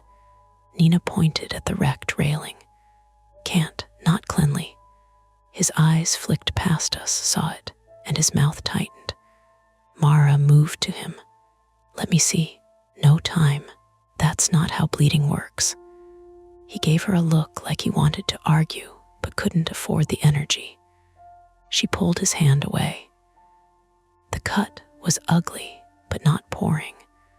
A torn flap above his eyebrow where something had clipped him. She pressed a folded cuff of her sleeve against it. "Hold pressure," she said. "If you get dizzy, sit before you fall." "Lady, if I sit, I'm not getting back up." "Then don't get dizzy." Peter was staring at the Subaru. "Joan," the trapped woman's head moved inside. "You know her?" I asked. "No." She told me her name in the loading lane. His voice had gone thin. She couldn't get her app to scan, held everybody up.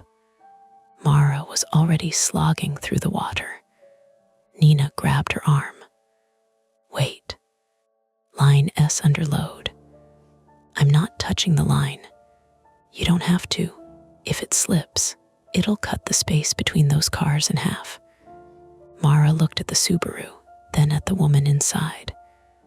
"And if we wait, she could bleed out or aspirate or lose consciousness." Holly swayed, then caught himself on the hood of a parked sedan. "We tried the door, jammed.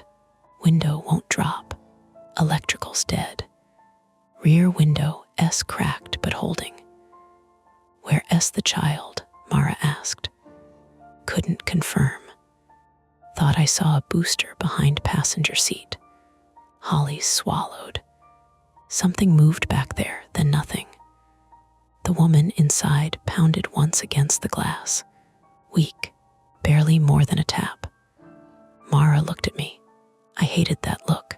Evan, flashlight. I fumbled Lena's phone from Mara's pocket because she had already handed it to me without my noticing. My fingers were stiff and stupid. The screen lit up on the second try.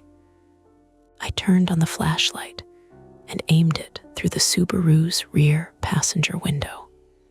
At first, I saw only a child's booster seat, empty. Then, behind it on the floorboard, a bundle of gray fabric moved. Lena's phone shook in my hand. "There's someone down," I said. "Kid?" Mara asked. "I think so." Joan inside the driver's seat heard us. She twisted her head and her mouth opened. Her words came through the glass as muffled bursts. "My son, please, my son." There it was. A time limit with a face. Mara turned to Nina. "We need that rear window opened." Nina nodded once. Attempt 1. Glass. Holly's pointed to a wall-mounted emergency cabinet near the inner lane, maybe 20 feet away, past the Tacoma's front bumper, and between a white delivery van and a black Honda. Glass punch in there. Pry tools too. Cabinet stuck. Took a hit when the vehicle shifted. "I can get it," Peter said. "You can get your truck tools," Nina said. "Cabinet first." Peter didn't wait for more. He splashed toward the cabinet, keeping one hand on vehicles as he moved along lane 2, away from the rail. I followed because Nina barked, light with him, and because obeying a direct order was easier than deciding anything myself. The water was colder than I expected, even through my boots. It pushed around my ankles in little surges, bringing bits of grit, a receipt, and something that looked like a snapped plastic reflector. Every few seconds, the ferry's hull groaned. Each groan made every person freeze for half a breath, listening for the next movement. Peter reached the emergency cabinet and yanked the handle. Nothing. Locked, I asked. Jammed. The metal door was bent inward at the top. He jammed his fingers under the edge and pulled. His injured knuckle reopened, leaving a dark mark on the white paint. "Move," he said. He braced one boot against the wall and heaved. The ferry gave a soft, sideways roll. A loose cooler slid from the back of a nearby pickup and bumped against my calf. I flinched so hard I nearly dropped the phone. Peter glanced at me. "You good?" "No, good enough," I swallowed. "Maybe." He snorted once, then shoved his shoulder into the cabinet door. It popped open with a metallic shriek that made everyone turn. Inside were flares, a first aid kit, a small bolt cutter, a glass breaker, 2 orange wedges, and a pry bar clipped to the back wall. Peter grabbed the glass breaker and pry bar. I grabbed the wedges because they looked important, then almost fell when another wash of water hit my knees. Knees. It had been ankle deep a minute ago. "Water's rising," I called. Nina looked back from the Subaru. "How fast?" I stared down, as if water came with an honest ruler. "Fast enough." We returned to the Subaru.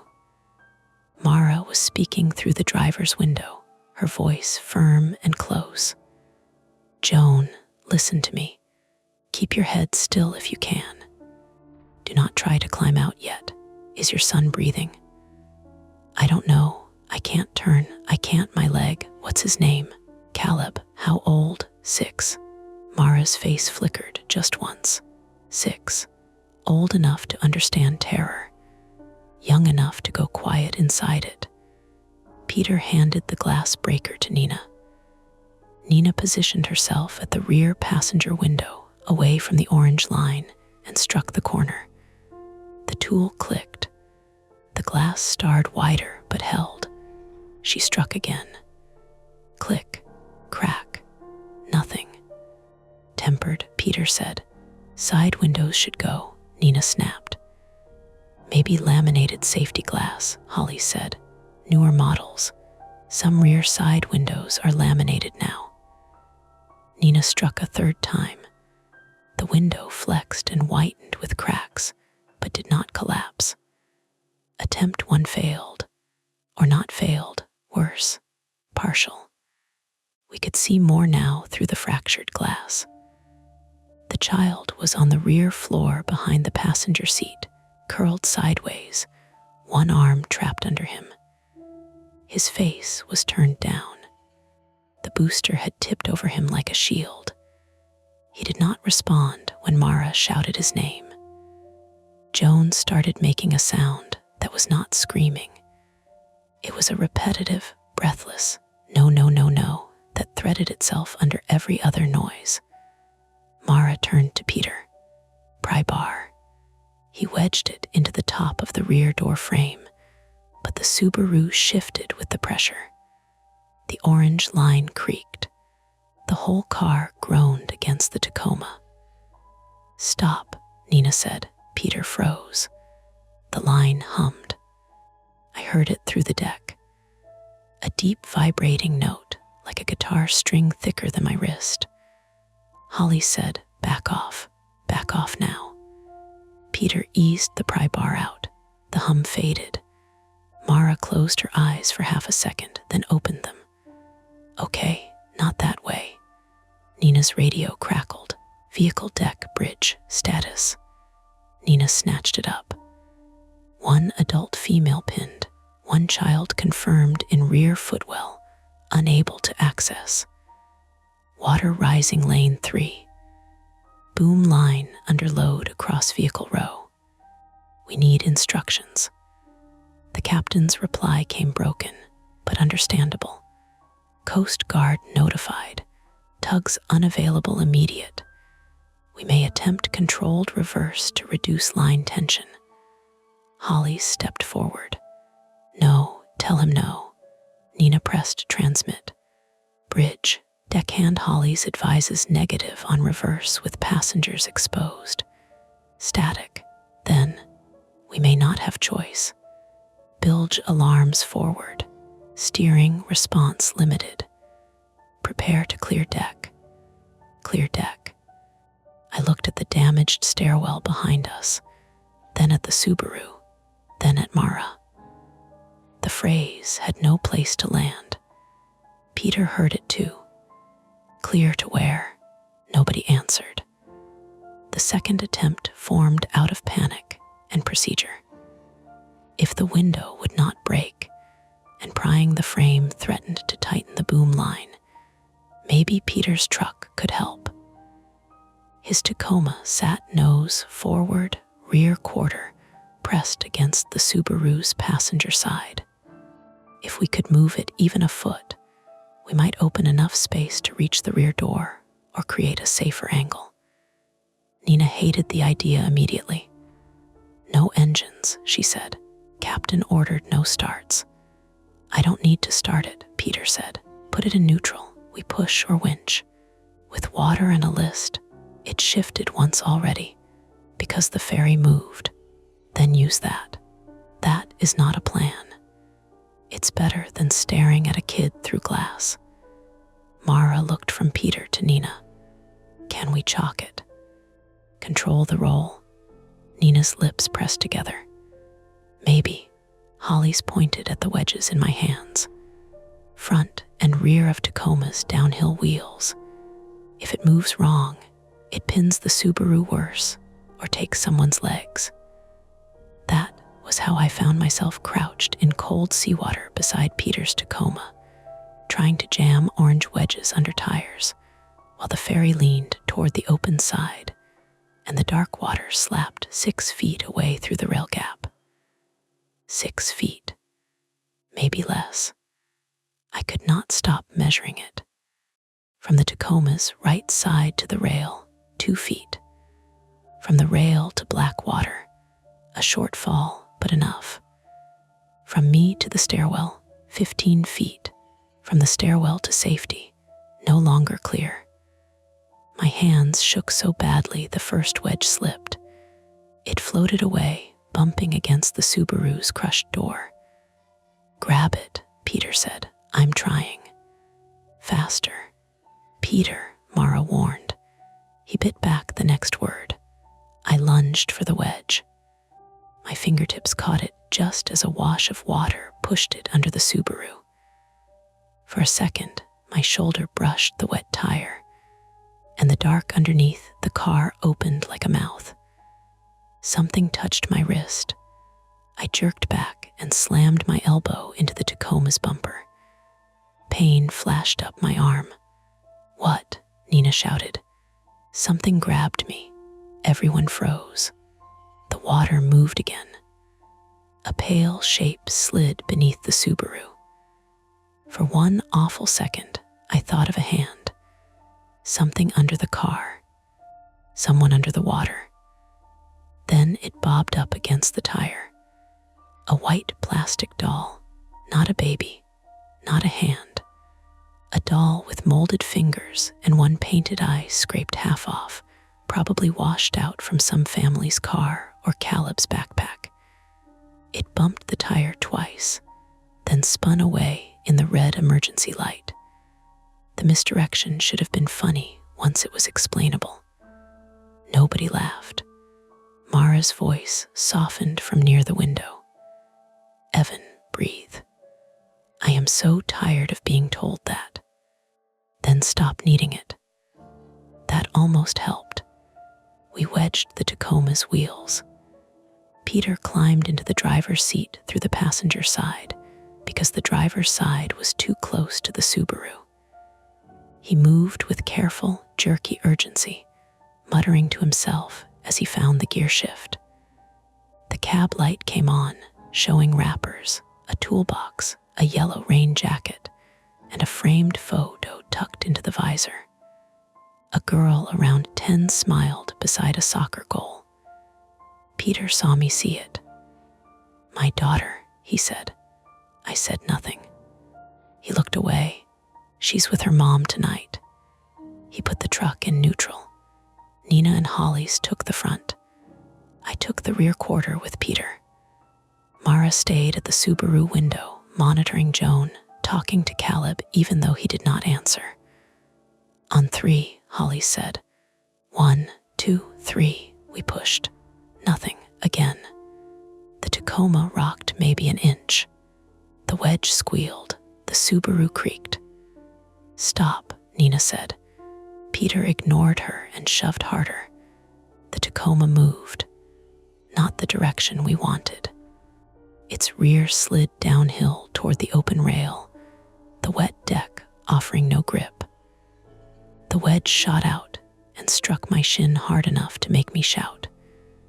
The truck's bumper pressed deeper into the Subaru's passenger side. Joan cried out inside. "Stop," Mara yelled.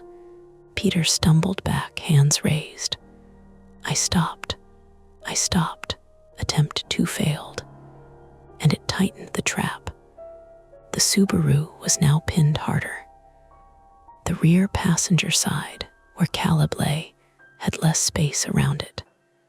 The Tacoma's shift had also blocked the cleaner path back toward lane 2, forcing us closer to the rail if we wanted to reach the rear window again. Nina rounded on Peter. "You almost crushed them." His face collapsed in anger because fear had nowhere else to go. "I was trying to help. You didn't listen." "I did listen. Your plan was waiting until a 6-year-old drowns." Nina stepped toward him. "My plan was not killing him faster." "Enough," Mara said. They both turned. Her voice had changed. It was quiet, and that made everyone stop. Joan's losing time. She's confused. Caleb hasn't moved. We need access now. How? I asked. Mara pointed with Lena's phone. The flashlight beam landed on the cracked rear passenger window. We finished the glass manually, not with force into the car. We tape it, score it, pull outward.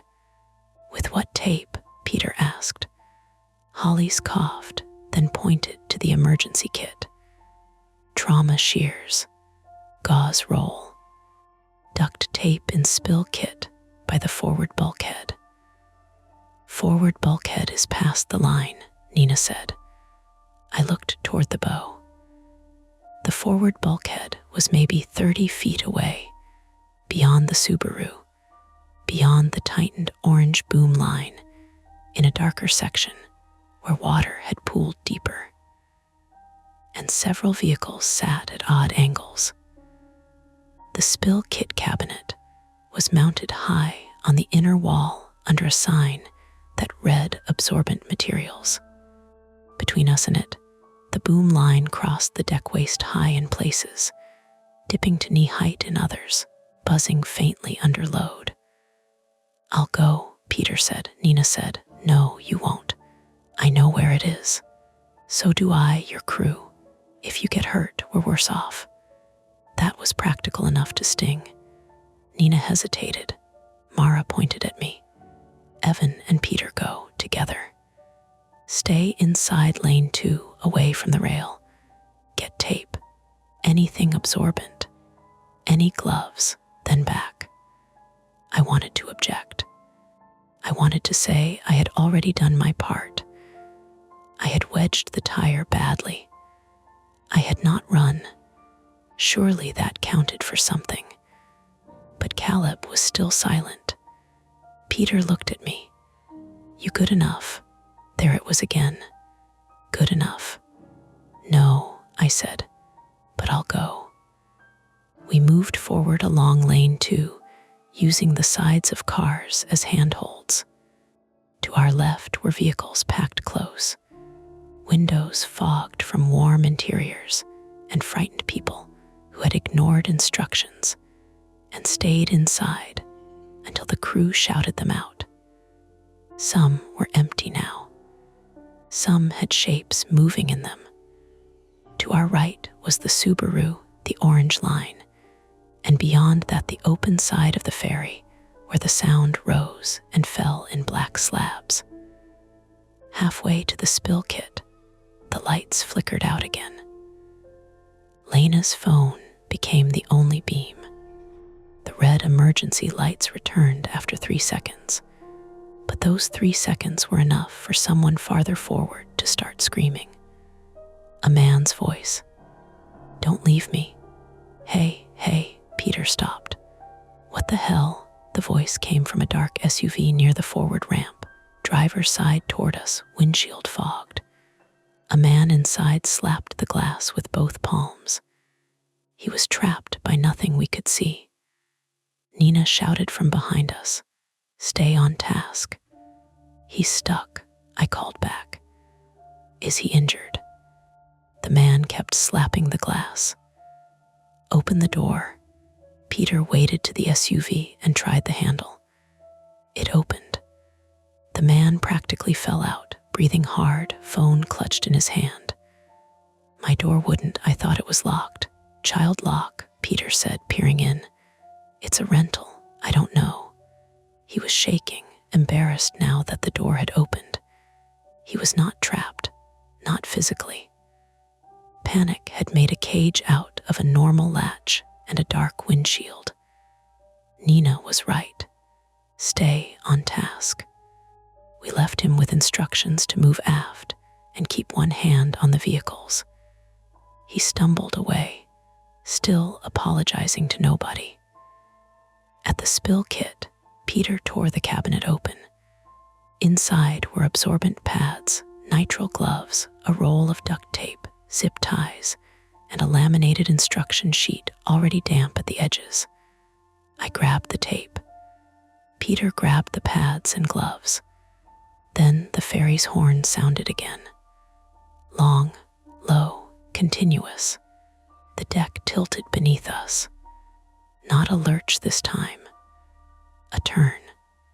The engine note rose, and the water outside changed direction, slapping harder against the open side. The captain was doing something, reverse, thrust, rudder. I didn't know. But whatever it was, the orange line reacted. It lifted. The section across the Subaru tightened from chest height to shoulder height and scraped over the cracked rear window with a grinding squeal. Mara ducked just in time. The glass finally gave. Not outward, inward. Cracked safety glass showered into the Subaru's rear seat in a glittering sheet. Jones screamed. Mara shouted Caleb's name. The ferry jerked again, and behind us, the damaged stairwell railing tore free completely. It fell into the flooded lane with a splash and a crash, blocking the lower steps and leaving the staircase hanging above churned water and twisted metal. Our way back up was gone. The PA crackled overhead, the captain's voice distorted by static and strain.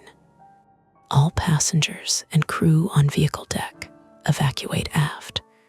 Repeat, evacuate aft immediately. We are unable to hold position. Nina looked at the blocked stairs. Holly's looked toward the stern, where the vehicle deck disappeared into dim red light, packed cars, and rising water. Mara was already climbing halfway through the broken rear window of the Subaru. "Caleb," she shouted. The boom line groaned above her. Peter and I stood forward with the duct tape and useless absorbent pads in our hands, separated from the only staircase by the pinned vehicles and the fallen railing. Behind us, toward the bow, something heavy shifted in the dark. In front of us, the route aft was narrowing underwater. There was no going back to the passenger deck. Not anymore. The order to evacuate aft did not make sense until I looked behind me and saw the forward end of the vehicle deck moving. Not the deck itself. The vehicles. A white delivery van near the bow had shifted sideways, its rear tires skidding in the wash of water running across the steel. Something loose under it knocked and rattled every time the ferry rolled. The van's hazard lights flashed in dull amber pulses, turning the red emergency lighting briefly orange, then red again, then orange. Its front bumper kissed the rail with a slow metal groan. The ferry horn kept going, long and low, a warning to somebody out in the dark, or maybe to us. "Move aft," Nina shouted. Her voice bounced off the ceiling and came back smaller. "Everyone aft. Stay inside the vehicle rows, away from the rail." Nobody moved fast. There was no way to move fast. Water surged knee-deep around Peter and me, where we stood by the forward spill kit. Between us and Mara was the Subaru, its broken rear window glittering with safety glass, the orange boom line drawn tight over its roofline like a loaded cable. Between Mara and the stairwell was the fallen railing, twisted across the steps. Behind the Subaru, toward the stern, was the only possible route out now, past 3 rows of parked cars, toward the aft passenger stairs. The problem was Caleb. Mara was half inside the Subaru. Her boots were still on the deck, toes slipping against the wet sill, but her upper body had disappeared through the broken rear passenger window. Jagged glass clung to the frame. She had wrapped her sleeves around her forearms, but the glass still caught her.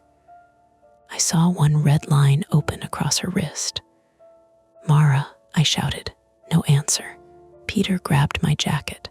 "We have to get back to them." "I know." He shoved the duct tape into my chest. "Hold this high."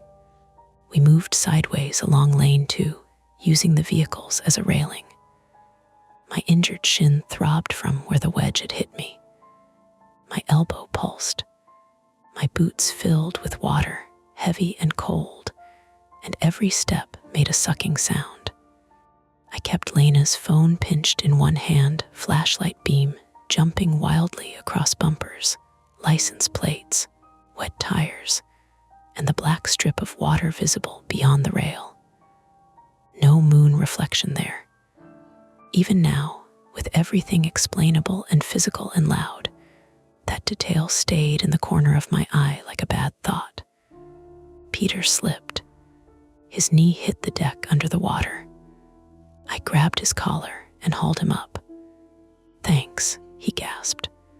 "Good enough," he barked one laugh. It sounded like pain. Reached Nina and Holly's near the Subaru. Holly's was leaning hard against Peter's Tacoma, his face gray beneath the blood. Nina had one hand on the orange line, but not touching it, just hovering close as if she could sense when it might move. "Don't touch the cable," Holly's yelled. "I'm not. Don't even think near it." From inside the Subaru, Mara shouted, "He's breathing." The words hit all of us at once. Joan made a broken noise from the driver's seat. "Caleb, he's breathing," Mara repeated. "Shallow, pulse fast. He's wedged under the booster and seatback. I need space." Nina leaned toward the window. "Can you pull him through?" "No, his foot's caught." "Caught on what?" "I can't see." "Seat rail, maybe, strap, something." The ferry lurched. The boom line hummed above Mara. She froze halfway in the window, shoulders hunched, cheek turned against the edge of the broken frame. "Out," Nina said. "Mara, out now." "No, that line shifts. It takes your head." I said no. Joan's voice came through the car, dazed and wet. "Please, please don't leave him." Mara's boots scraped for purchase. "Evan," I knew what she needed before she finished. "No," I said anyway. "I need your arm." The window was too narrow for Holly's, too jagged for Peter's bigger shoulders, too risky for Nina if she had to coordinate the deck. I was not small, but I was narrower than Peter and less injured than Holly's. Mara had one hand on Caleb. She needed another hand to free whatever trapped him. She needed me inside a pinned car, under a loaded cable, with water rising around my thighs and the open side of the ferry 6 feet away. My body refused before my mouth did. I shook my head once. Mara looked back at me through the broken glass. Her face was wet with rain, spray, and sweat. Blood ran from her wrist to her elbow in a thin, bright string. "I can feel his ankle," she said. "He's right here." The deck dipped again. Water slapped the Subaru's tires. Peter stepped forward. "I'll do it." "You won't fit," Mara snapped. "I'll make myself fit. You'll cut yourself open and block the window." Nina looked from him to me. She did not soften her voice. "Evan, 30 seconds. In, clear the foot, out. That's the job. That's the job." It helped absurdly. Not courage, shape. A task. I handed Lena's phone to Peter and took the duct tape. My fingers were so numb I tore the tape badly the first time. Nina stripped a length cleanly, then another, then another. We slapped strips along the worst of the window frame, not to make it safe, just less sharp.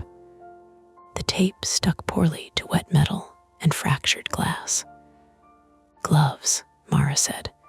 Peter shoved nitrile gloves at me. They split halfway over my cold knuckles. "Good enough," he said. "Stop saying that." set her standards. I put one boot on the Subaru's rear tire, one knee against the door frame, and slid my right arm through the broken window beside Mara. Glass bit through the glove immediately. I hissed. "Keep going," Mara said. Inside smelled of airbag powder, blood, wet upholstery, and the sweet plastic scent of a child's spilled juice. Joan was twisted in the driver's seat, face pale in the red light, hair stuck to her cheek. Her left leg disappeared under the crushed dash. Her hands trembled uselessly against her lap. "I'm sorry," she kept whispering. "I'm sorry, baby, I'm sorry." "Joan," Mara said, firm but gentle, "look at me. Keep talking to Caleb. Say normal things." Normal. Anything, breakfast, school, his favorite socks, anything. Joan swallowed. "Caleb, honey, remember the pancakes at Nana S? The ones shaped like dinosaurs. You said the T-Rex looked like a chicken." Her voice cracked. Caleb lay on the rear floorboard, curled on his side. The booster seat had fallen over him, trapping his torso awkwardly. His forehead was bleeding from a small cut near the hairline, not much, but enough to shine. His lips looked pale in the phone beam Peter aimed over my shoulder. Mara had 2 fingers pressed against his neck. Evan lower, his right foot. I pushed my arm deeper. My shoulder jammed against the window frame. Glass scraped my jacket. I felt the wet carpet first, then a plastic toy, then the small shape of Caleb's sneaker. His foot was twisted under the metal bar of the front passenger seat. Not crushed, wedged. The seat had slammed back or shifted when the Subaru was hit, trapping the shoe between the rail and a loose bracket. "I feel it," I said. "Free him." Maybe. The ferry rolled. My stomach climbed into my throat. For a second, the car seemed to float under me. The water below slapped the deck hard enough to spray up through the broken window. I squeezed my eyes shut. Like water, the dock bubbles. "No," Mara said close to my ear. "I didn't say anything. You stopped moving." I forced my eyes open. His shoes caught. "Can you take it off?" I hooked 2 fingers under the heel and pulled. Nothing. Caleb made a sound, tiny. Wet. Alive. Joan sobbed. "Keep talking," Mara said. "The pancakes," Joan whispered. "We'll make them at home, I promise. I'll let you put too many chocolate chips." The orange line groaned overhead. Holly shouted, "Line S walking." Nina yelled into the radio, "Bridge, hold. Hold whatever you're doing." The captain's answer was almost buried. Trying current pushing bow, a metallic bang came from outside the rail. The boom line jerked down. The Subaru shifted. My arm was still inside. Pain tore through my shoulder as the window frame clamped against me. I shouted. Mara grabbed the back of my jacket and pulled, not out, just enough to keep my face from hitting glass. "Evan," Peter yelled, "I'm stuck." For one clear second, nobody moved. Then Mara said, "No, you're not." She shoved her injured wrist deeper into the window, braced her other hand on my forearm, and pushed down on Caleb's shoe. "Pull when I say." "Mara, my arm, when I say." Nina appeared beside us with the pry bar. She slid it under the passenger seat, framed through the broken window at an angle so awkward it looked useless. Holly's grabbed the other end, teeth bared, and levered against the Subaru's warped sill. "Not too much," Mara warned. "Just enough," Holly's grunted. "I know what enough means." The metal bracket lifted a fraction. "Now," Mara said. I pulled Caleb's shoe. It came off in my hand. His foot slid free. I nearly dropped the shoe. "Got it." "Out," Nina shouted. I tried to withdraw my arm. The tape had peeled loose. Glass caught my sleeve. My glove tore completely. A hot line opened across the back of my hand. Then Peter grabbed my belt and hauled me backwards so hard I came out of the window and fell against him. We both went down in the water. My hip hit the deck. Cold went up under my jacket and stole my breath. Above us, the boom line snapped downward and struck the Subaru roof with a flat metallic boom. Mara was still halfway inside. No, I scrambled up. She had Caleb under the arms now. "Help me," she shouted. Peter and I grabbed her legs and pulled as she pulled Caleb. For one awful second, the boy's body stuck in the window, limp and too small, one arm bent under him. Mara shifted him, swore, and tucked his shoulder. He came free. Mara fell backward onto the deck with Caleb against her chest. The three of us landed in knee-deep water. "Move," Nina yelled. The boom line dragged across the Subaru roof again, peeling paint and glass. Joan screamed as the car rocked. Mara rolled onto her side, shielding Caleb with her body. He's breathing. Can he move?" Nina asked. "Not yet." Hollis looked at Joan. "We still have the mother." Joan was conscious but fading. Her eyes rolled toward Caleb, unfocused. "Is he out?" "He's out," Mara said. "Joan, listen, he's out." "Good," Joan whispered. Her head slumped. Mara tried to rise. Her right leg buckled. I caught her. "You're hurt." "I'm fine. You're bleeding." "So are you." Nina put 2 fingers to Joan's neck through the driver's window, then swore. "Pulse, weak. We need her out." Peter stared at the crushed driver's side. "How? Door's gone." Hollis looked toward the Tacoma, then toward the boom line, then toward the Subaru's rear hatch. "Hatch," he said. "It's wedged," Peter said. "Not as bad as the door." Nina shook her head. "We can't stay here." Captain ordered aft. Mara pressed Caleb into my arms. I froze. He was heavier than he looked. Warm, wet, limp. His breath fluttered against my wrist in shallow bursts. "Take him aft," Mara said. "What about you?" "I'm getting Joan." "No," her eyes sharpened. "Evan, take the child." It was not a request. Behind us, the forward van slid again with a squeal. Its rear corner clipped another car. Glass broke somewhere in the dark. The gasoline smell sharpened. Nina heard it too. "We have fumes." Peter said, "Battery sparks, flooded deck, fuel leak, this is bad." "Then go," Mara shouted. I looked down at Caleb. His little socked foot, one shoe gone, the cut on his forehead. His lashes clumped with water. My fear shifted. It did not leave. It moved. The water mattered less than the weight in my arms. I turned toward the stern. The route aft ran along lane 2, between a row of parked vehicles on the left and the pinned Subaru/Tacoma mess on the right. The fallen stair rail blocked the midship stairs behind us, forcing us to continue past it toward the rear. Water flowed aft now, pushed by the ferry's angle, carrying loose trash and glass. Red lights strobed overhead.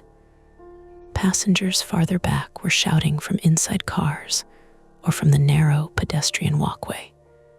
"Evan," Nina called. "Stay left, one hand on vehicles. Don't step where you can't see." "I have him." "I know. Don't drop him." There was no gentler way to say it. I appreciated that. I moved. Caleb's head lolled against my chest.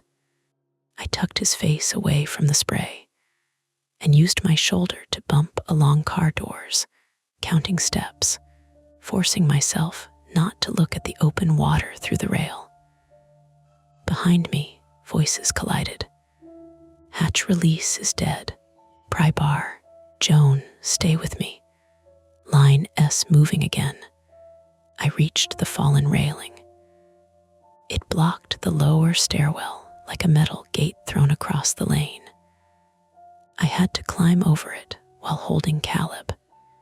The water surged around my thighs there, deeper because debris had dammed against the twisted bars.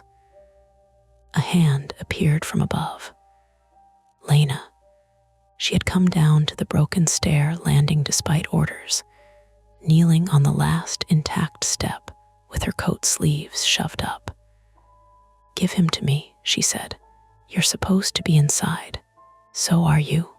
I can't lift him high enough. Yes, you can. The gap between us was maybe 3 feet. It felt like a cliff. The stairwell above her was dark, except for one emergency strip. Behind her, passengers crowded the cabin doorway, faces pale and useless. Support his head, Mara had said once, years ago, when a neighbor's toddler fell asleep on my couch.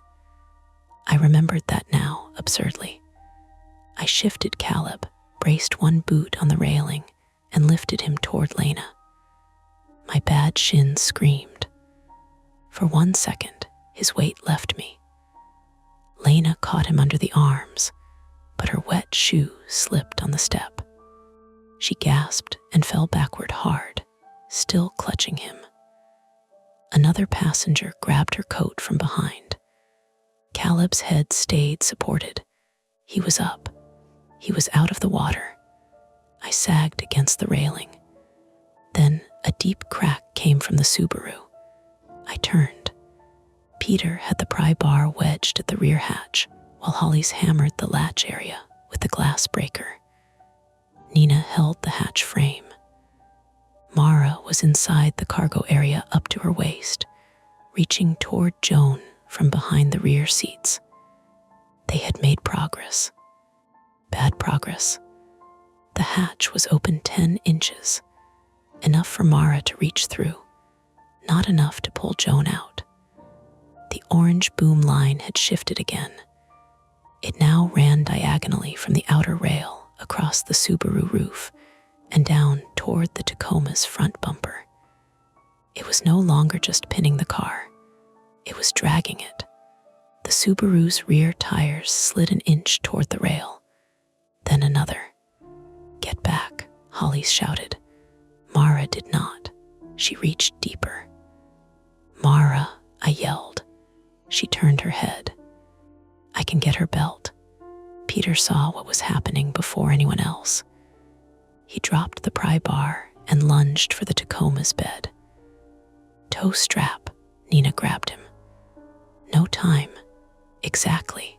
He yanked open a side compartment and pulled out a yellow tow strap, the one he had mentioned earlier.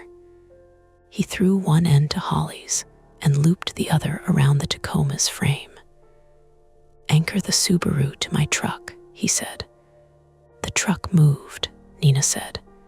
Then anchor both to something else. Holly's pointed at a deck cleat bolted near the inner lane. There. Peter sloshed to it and wrapped the strap twice, hands shaking. He threaded the hook. It slipped. He tried again. The Subaru slid another inch. Mara's legs kicked as the hatch frame trapped her hips. She's stuck, I shouted. I climbed back over the railing into the flooded lane. Lena called after me. Evan, I ignored her. Not bravery, not thought. Just the image of Mara folded in that hatch when the car went sideways. I reached Peter as he fought the strap. My cut hand was bleeding freely now, making my grip slick. I grabbed the hook and forced it through the loop. Pull slack, Peter said. We pulled. The strap tightened around the cleat. The Tacoma took the load with a deep suspension groan. For half a second, it held. Nina and Holly's used that half second. They hauled Mara backward.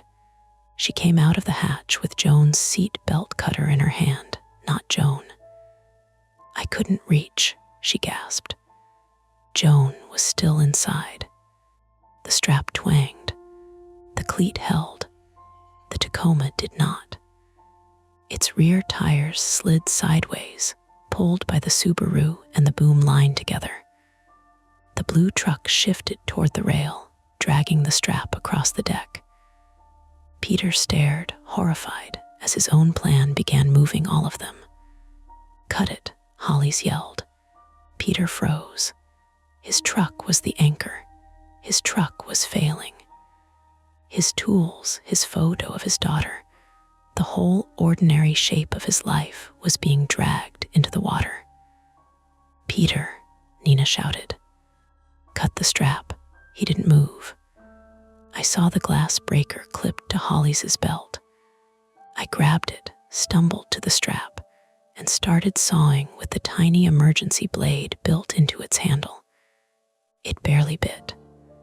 Mara crawled to me and shoved the seatbelt cutter into my hand. "Use this," I cut. The strap fibers parted one by one. The Tacoma slid another foot. Peter finally moved. He threw himself beside me, grabbed the strap with both hands, and held it taut so I could cut. His palms were bare. The strap burned through his skin.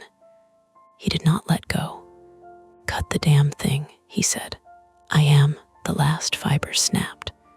The free end whipped back and struck Peter across the face. He fell, hands over his cheek. The Tacoma stopped sliding. The Subaru did not. The boom line dragged it toward the open side with Joan inside. Mara screamed her name. Joan's eyes opened once through the broken glass. She looked past us, toward where Caleb had been carried. Her mouth moved. I could not hear the words. The Subaru hit the rail. The rail bent. Hollis grabbed Mara around the waist and dragged her back as she fought him. Nina helped, shouting something I couldn't understand.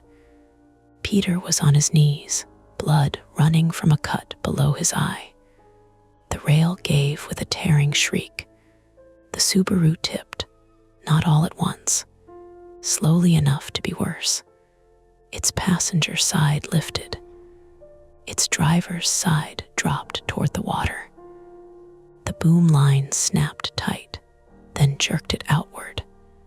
For 1 second, the car hung at an impossible angle, headlights dead, broken glass raining from the rear window. Then it went over the side. The splash was enormous and strangely flat. Black water swallowed the silver roof. The orange floats bounced once, twice, then followed it down. Joan was gone. Nobody spoke. The ferry still groaned. The horn had stopped. The sudden quiet around its absence was filled with smaller sounds. Caleb coughing above us on the stair landing, Lena crying as she called for help, Peter breathing through his teeth, Mara making a low animal sound with Hollis's arms locked around her. Nina's radio crackled. "Vehicle deck, report." She stared at the torn rail, at the black water beyond it, at the place where the Subaru had been. Then she pressed the button.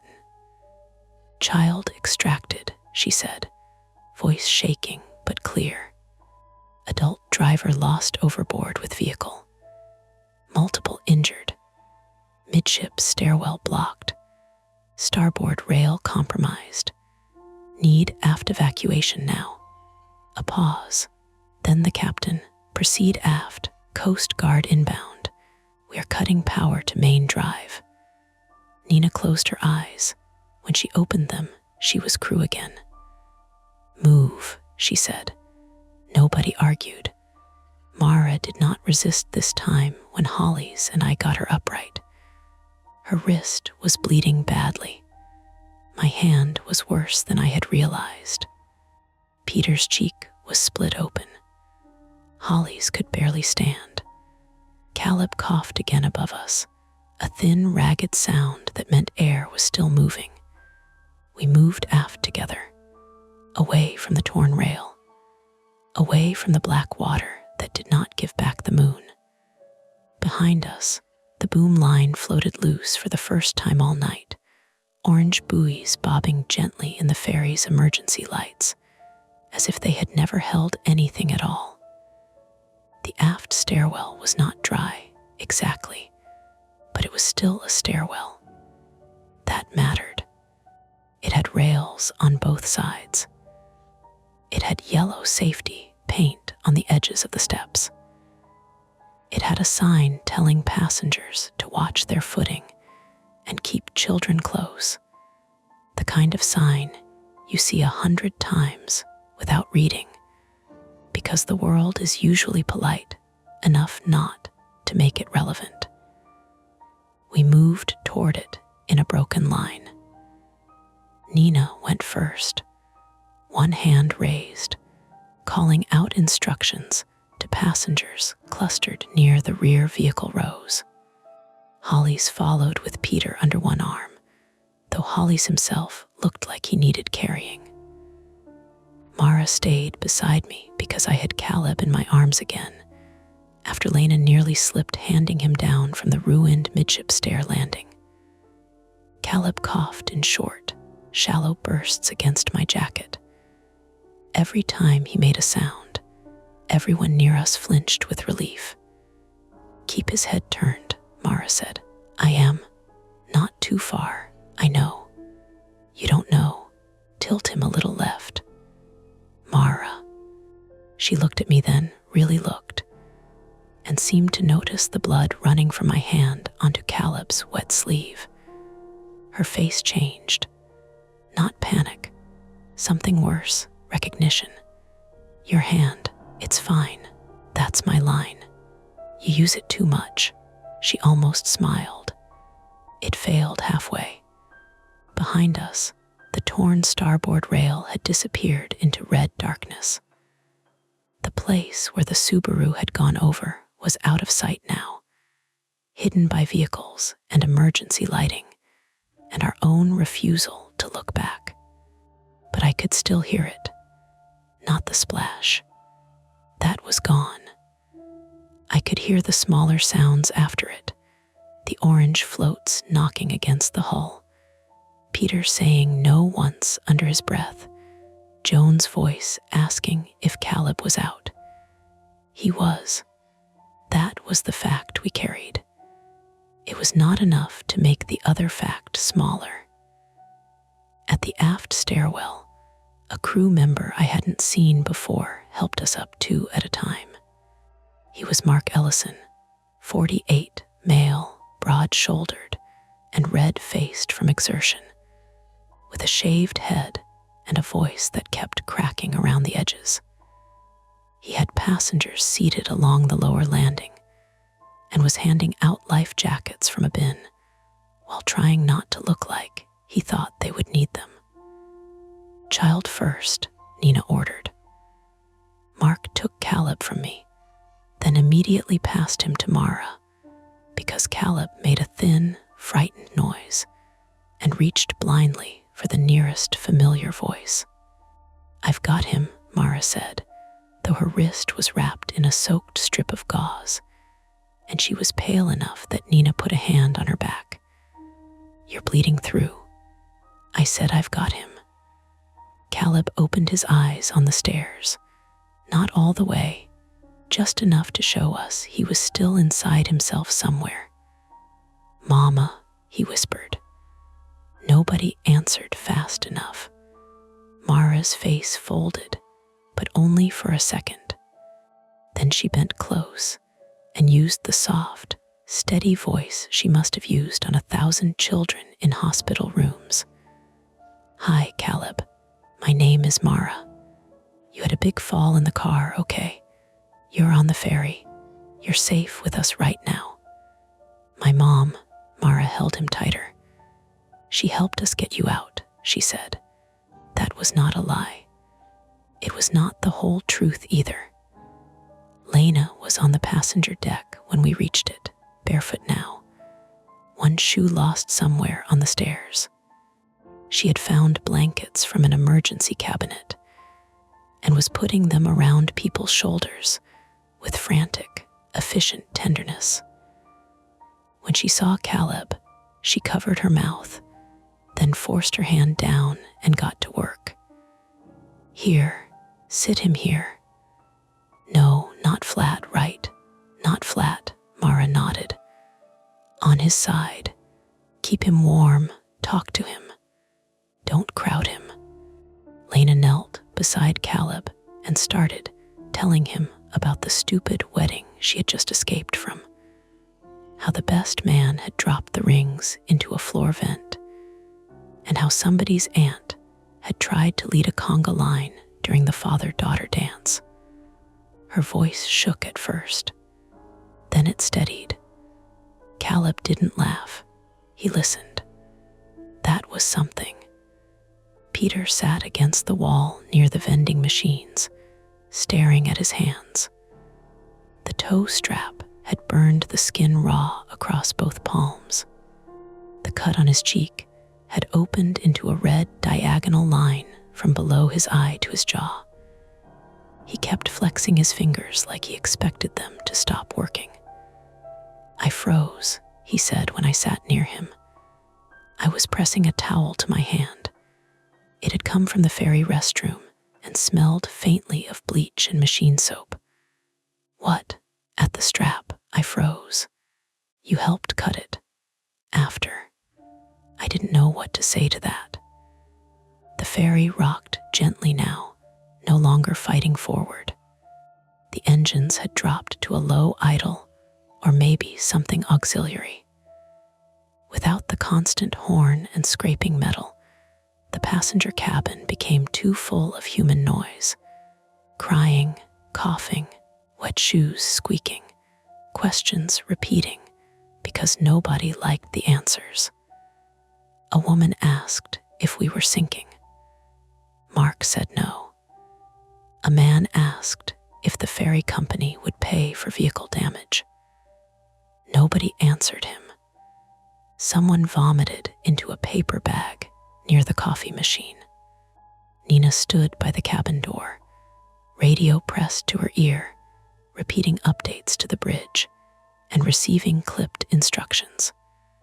Her face had gone blank with concentration.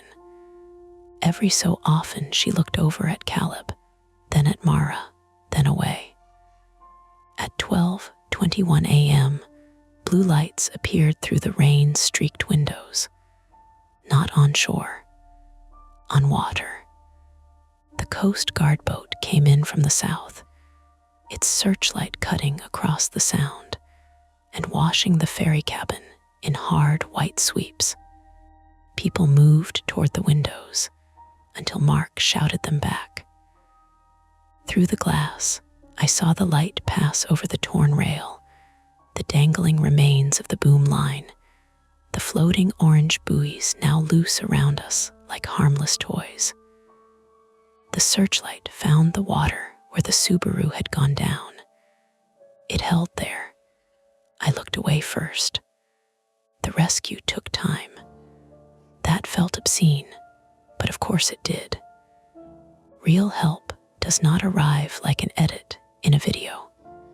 It approaches, coordinates, assesses, throws lines, asks questions that sound ridiculous until you realize each one keeps somebody else from dying. 2 Coast Guard crew members boarded first, then a paramedic team from the island's side, once the ferry was stabilized enough to limp toward Clinton under escort. Caleb was placed on a stretcher, even though he cried at being separated from Mara. He had a concussion, glass cuts, and a twisted ankle that turned out not to be broken. The trapped foot had swollen badly once the shoe came off. That missing sneaker, bright blue with a Velcro shark on the side, was still somewhere inside the ferry or under the sound. Mara needed stitches in her wrist and forearm. deepest cut missed a tendon by what the ER doctor later called a rude little margin. She also had bruised ribs from leaning into the Subaru window and a shoulder strain she refused to acknowledge until she tried to lift a paper cup of water and nearly dropped it. My hand took 11 stitches. My shin turned purple from knee to ankle. For 2 weeks, I walked like a man trying to hide a limp from someone who already knew. Peter's palms were bandaged so thickly he could not hold a coffee cup. He accepted that with less complaint than I expected. The cut on his face left a thin scar that pulled slightly when he talked. When the paramedics asked who he wanted called, he gave them his ex-wife's number, then added, "Don't scare my daughter," which made the medic write slower for a second. Holly stayed conscious until he reached the terminal. Then, as if his body had been waiting for permission, he sat down hard on the ramp and could not stand again. Concussion. 6 stitches. A cracked rib from when the line whipped him earlier, which he had somehow failed to mention. Nina gave 3 separate statements before sunrise. I know because I watched her through the clinic waiting room window, wrapped in a foil blanket, hair still damp under her cap. A Coast Guard officer stood with her. A Washington State Patrol trooper wrote things down. Nina kept her hands clasped in front of her so tightly her knuckles looked white. When she finished, she went into the restroom and stayed there for 7 minutes. No one bothered her. Our mother was asleep when Mara and I finally reached Langley at 5:40 a.m. Amber led us in wearing a bathrobe, compression socks, and the expression of someone who had been ready to say "I told you so" until she saw our bandages. "Oh," she said, "that was all." Mom woke when Mara sat on the edge of her bed. Her wrist was in a splint. Her hair was flattened on one side. She looked small in that way parents should not be allowed to look. "You came," she said. Mara started crying then. Not loudly.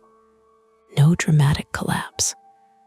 She bent forward, put her forehead on the blanket near Mom's hip, and shook while Mom touched her hair with her uninjured hand and kept saying, "Honey, what happened? Honey." I stood in the doorway with my stitched hand wrapped against my chest and realized I had spent the whole night trying not to think about my mother falling because that was a fear I could manage. A fractured wrist, a mild concussion, a familiar house with wet steps. Joan had probably thought she was managing a normal fear too. A late ferry, a tired child, bad weather, a phone with no bars. The investigation lasted months. That sounds official because it was. There were reports, interviews, diagrams, statements from ferry workers and passengers, and a construction contractor whose equipment had been staged miles from where it should have been. The boom line, we learned, belonged to a private marine salvage crew working under contract near a damaged marina south of the route. It had broken loose earlier that evening or been improperly secured, depending on which lawyer was speaking. Strong current and poor visibility pushed part of it into the ferry lane. The blinking red lights were supposed to mark it. Half the batteries were dead. The reason the water had not reflected the moon was oil and shadow and surface disturbance. That was the phrase in the report. Surface disturbance. The boom line had dragged absorbent material, fuel sheen, and silt into a slick band that rode beside the ferry before the line tensioned under the hull. Under moonlight, the disturbed surface scattered light unevenly. A maritime investigator explained this to us in a conference room with beige walls, using printed diagrams and a pen that clicked every time he paused. Unusual, he said, but not unexplained. Mara stared at him. Unusual killed Joan Palmer, she said. He stopped clicking the pen. Joan Palmer, 34, female from Edmonds, worked as a dental hygienist and had been taking Caleb to visit her parents near Coupeville because her father's birthday was the next day. Caleb survived. That became the sentence everyone used because people need one sentence they can stand inside. Caleb survived. He went to live with his grandparents for a while. Later, I heard through Mara that he was back with his father part-time. He remembered pieces. Red lights. His mother singing about pancakes. A man's arm reaching for his shoe. He did not remember going up the stairs. I was grateful for that. There was a memorial service in Edmonds. Mara went. I did not. I told myself it was because I didn't know Joan. Because Caleb didn't need a stranger with a stitched hand appearing in the back row like an accusation. Because I had work. Because ferries made my stomach turn for a while. All of those were partly true. The first time I took a ferry again was 8 months later in daylight from Seattle to Bainbridge for a client meeting I could have done over Zoom if I had been honest with myself. I arrived too early. I parked on the upper deck. I walked into the passenger cabin and sat facing away from the water like a coward who had learned to use furniture strategically. A little boy dropped a bag of pretzels 2 rows ahead of me. His mother sighed and said, "Buddy." Nothing terrible happened. The crossing was blue and ordinary. Seagulls followed us. Tourists took pictures. A man in cycling gear complained about the coffee. The ferry docked with a bump so familiar that half the passengers stood before the announcement told them to. I stepped off in Bainbridge with my legs weak and my shirt damp under the arms. That was victory, I guess. A small one, the only kind I trust now. Mara still works in case management. She says she prefers paperwork because paperwork doesn't scream.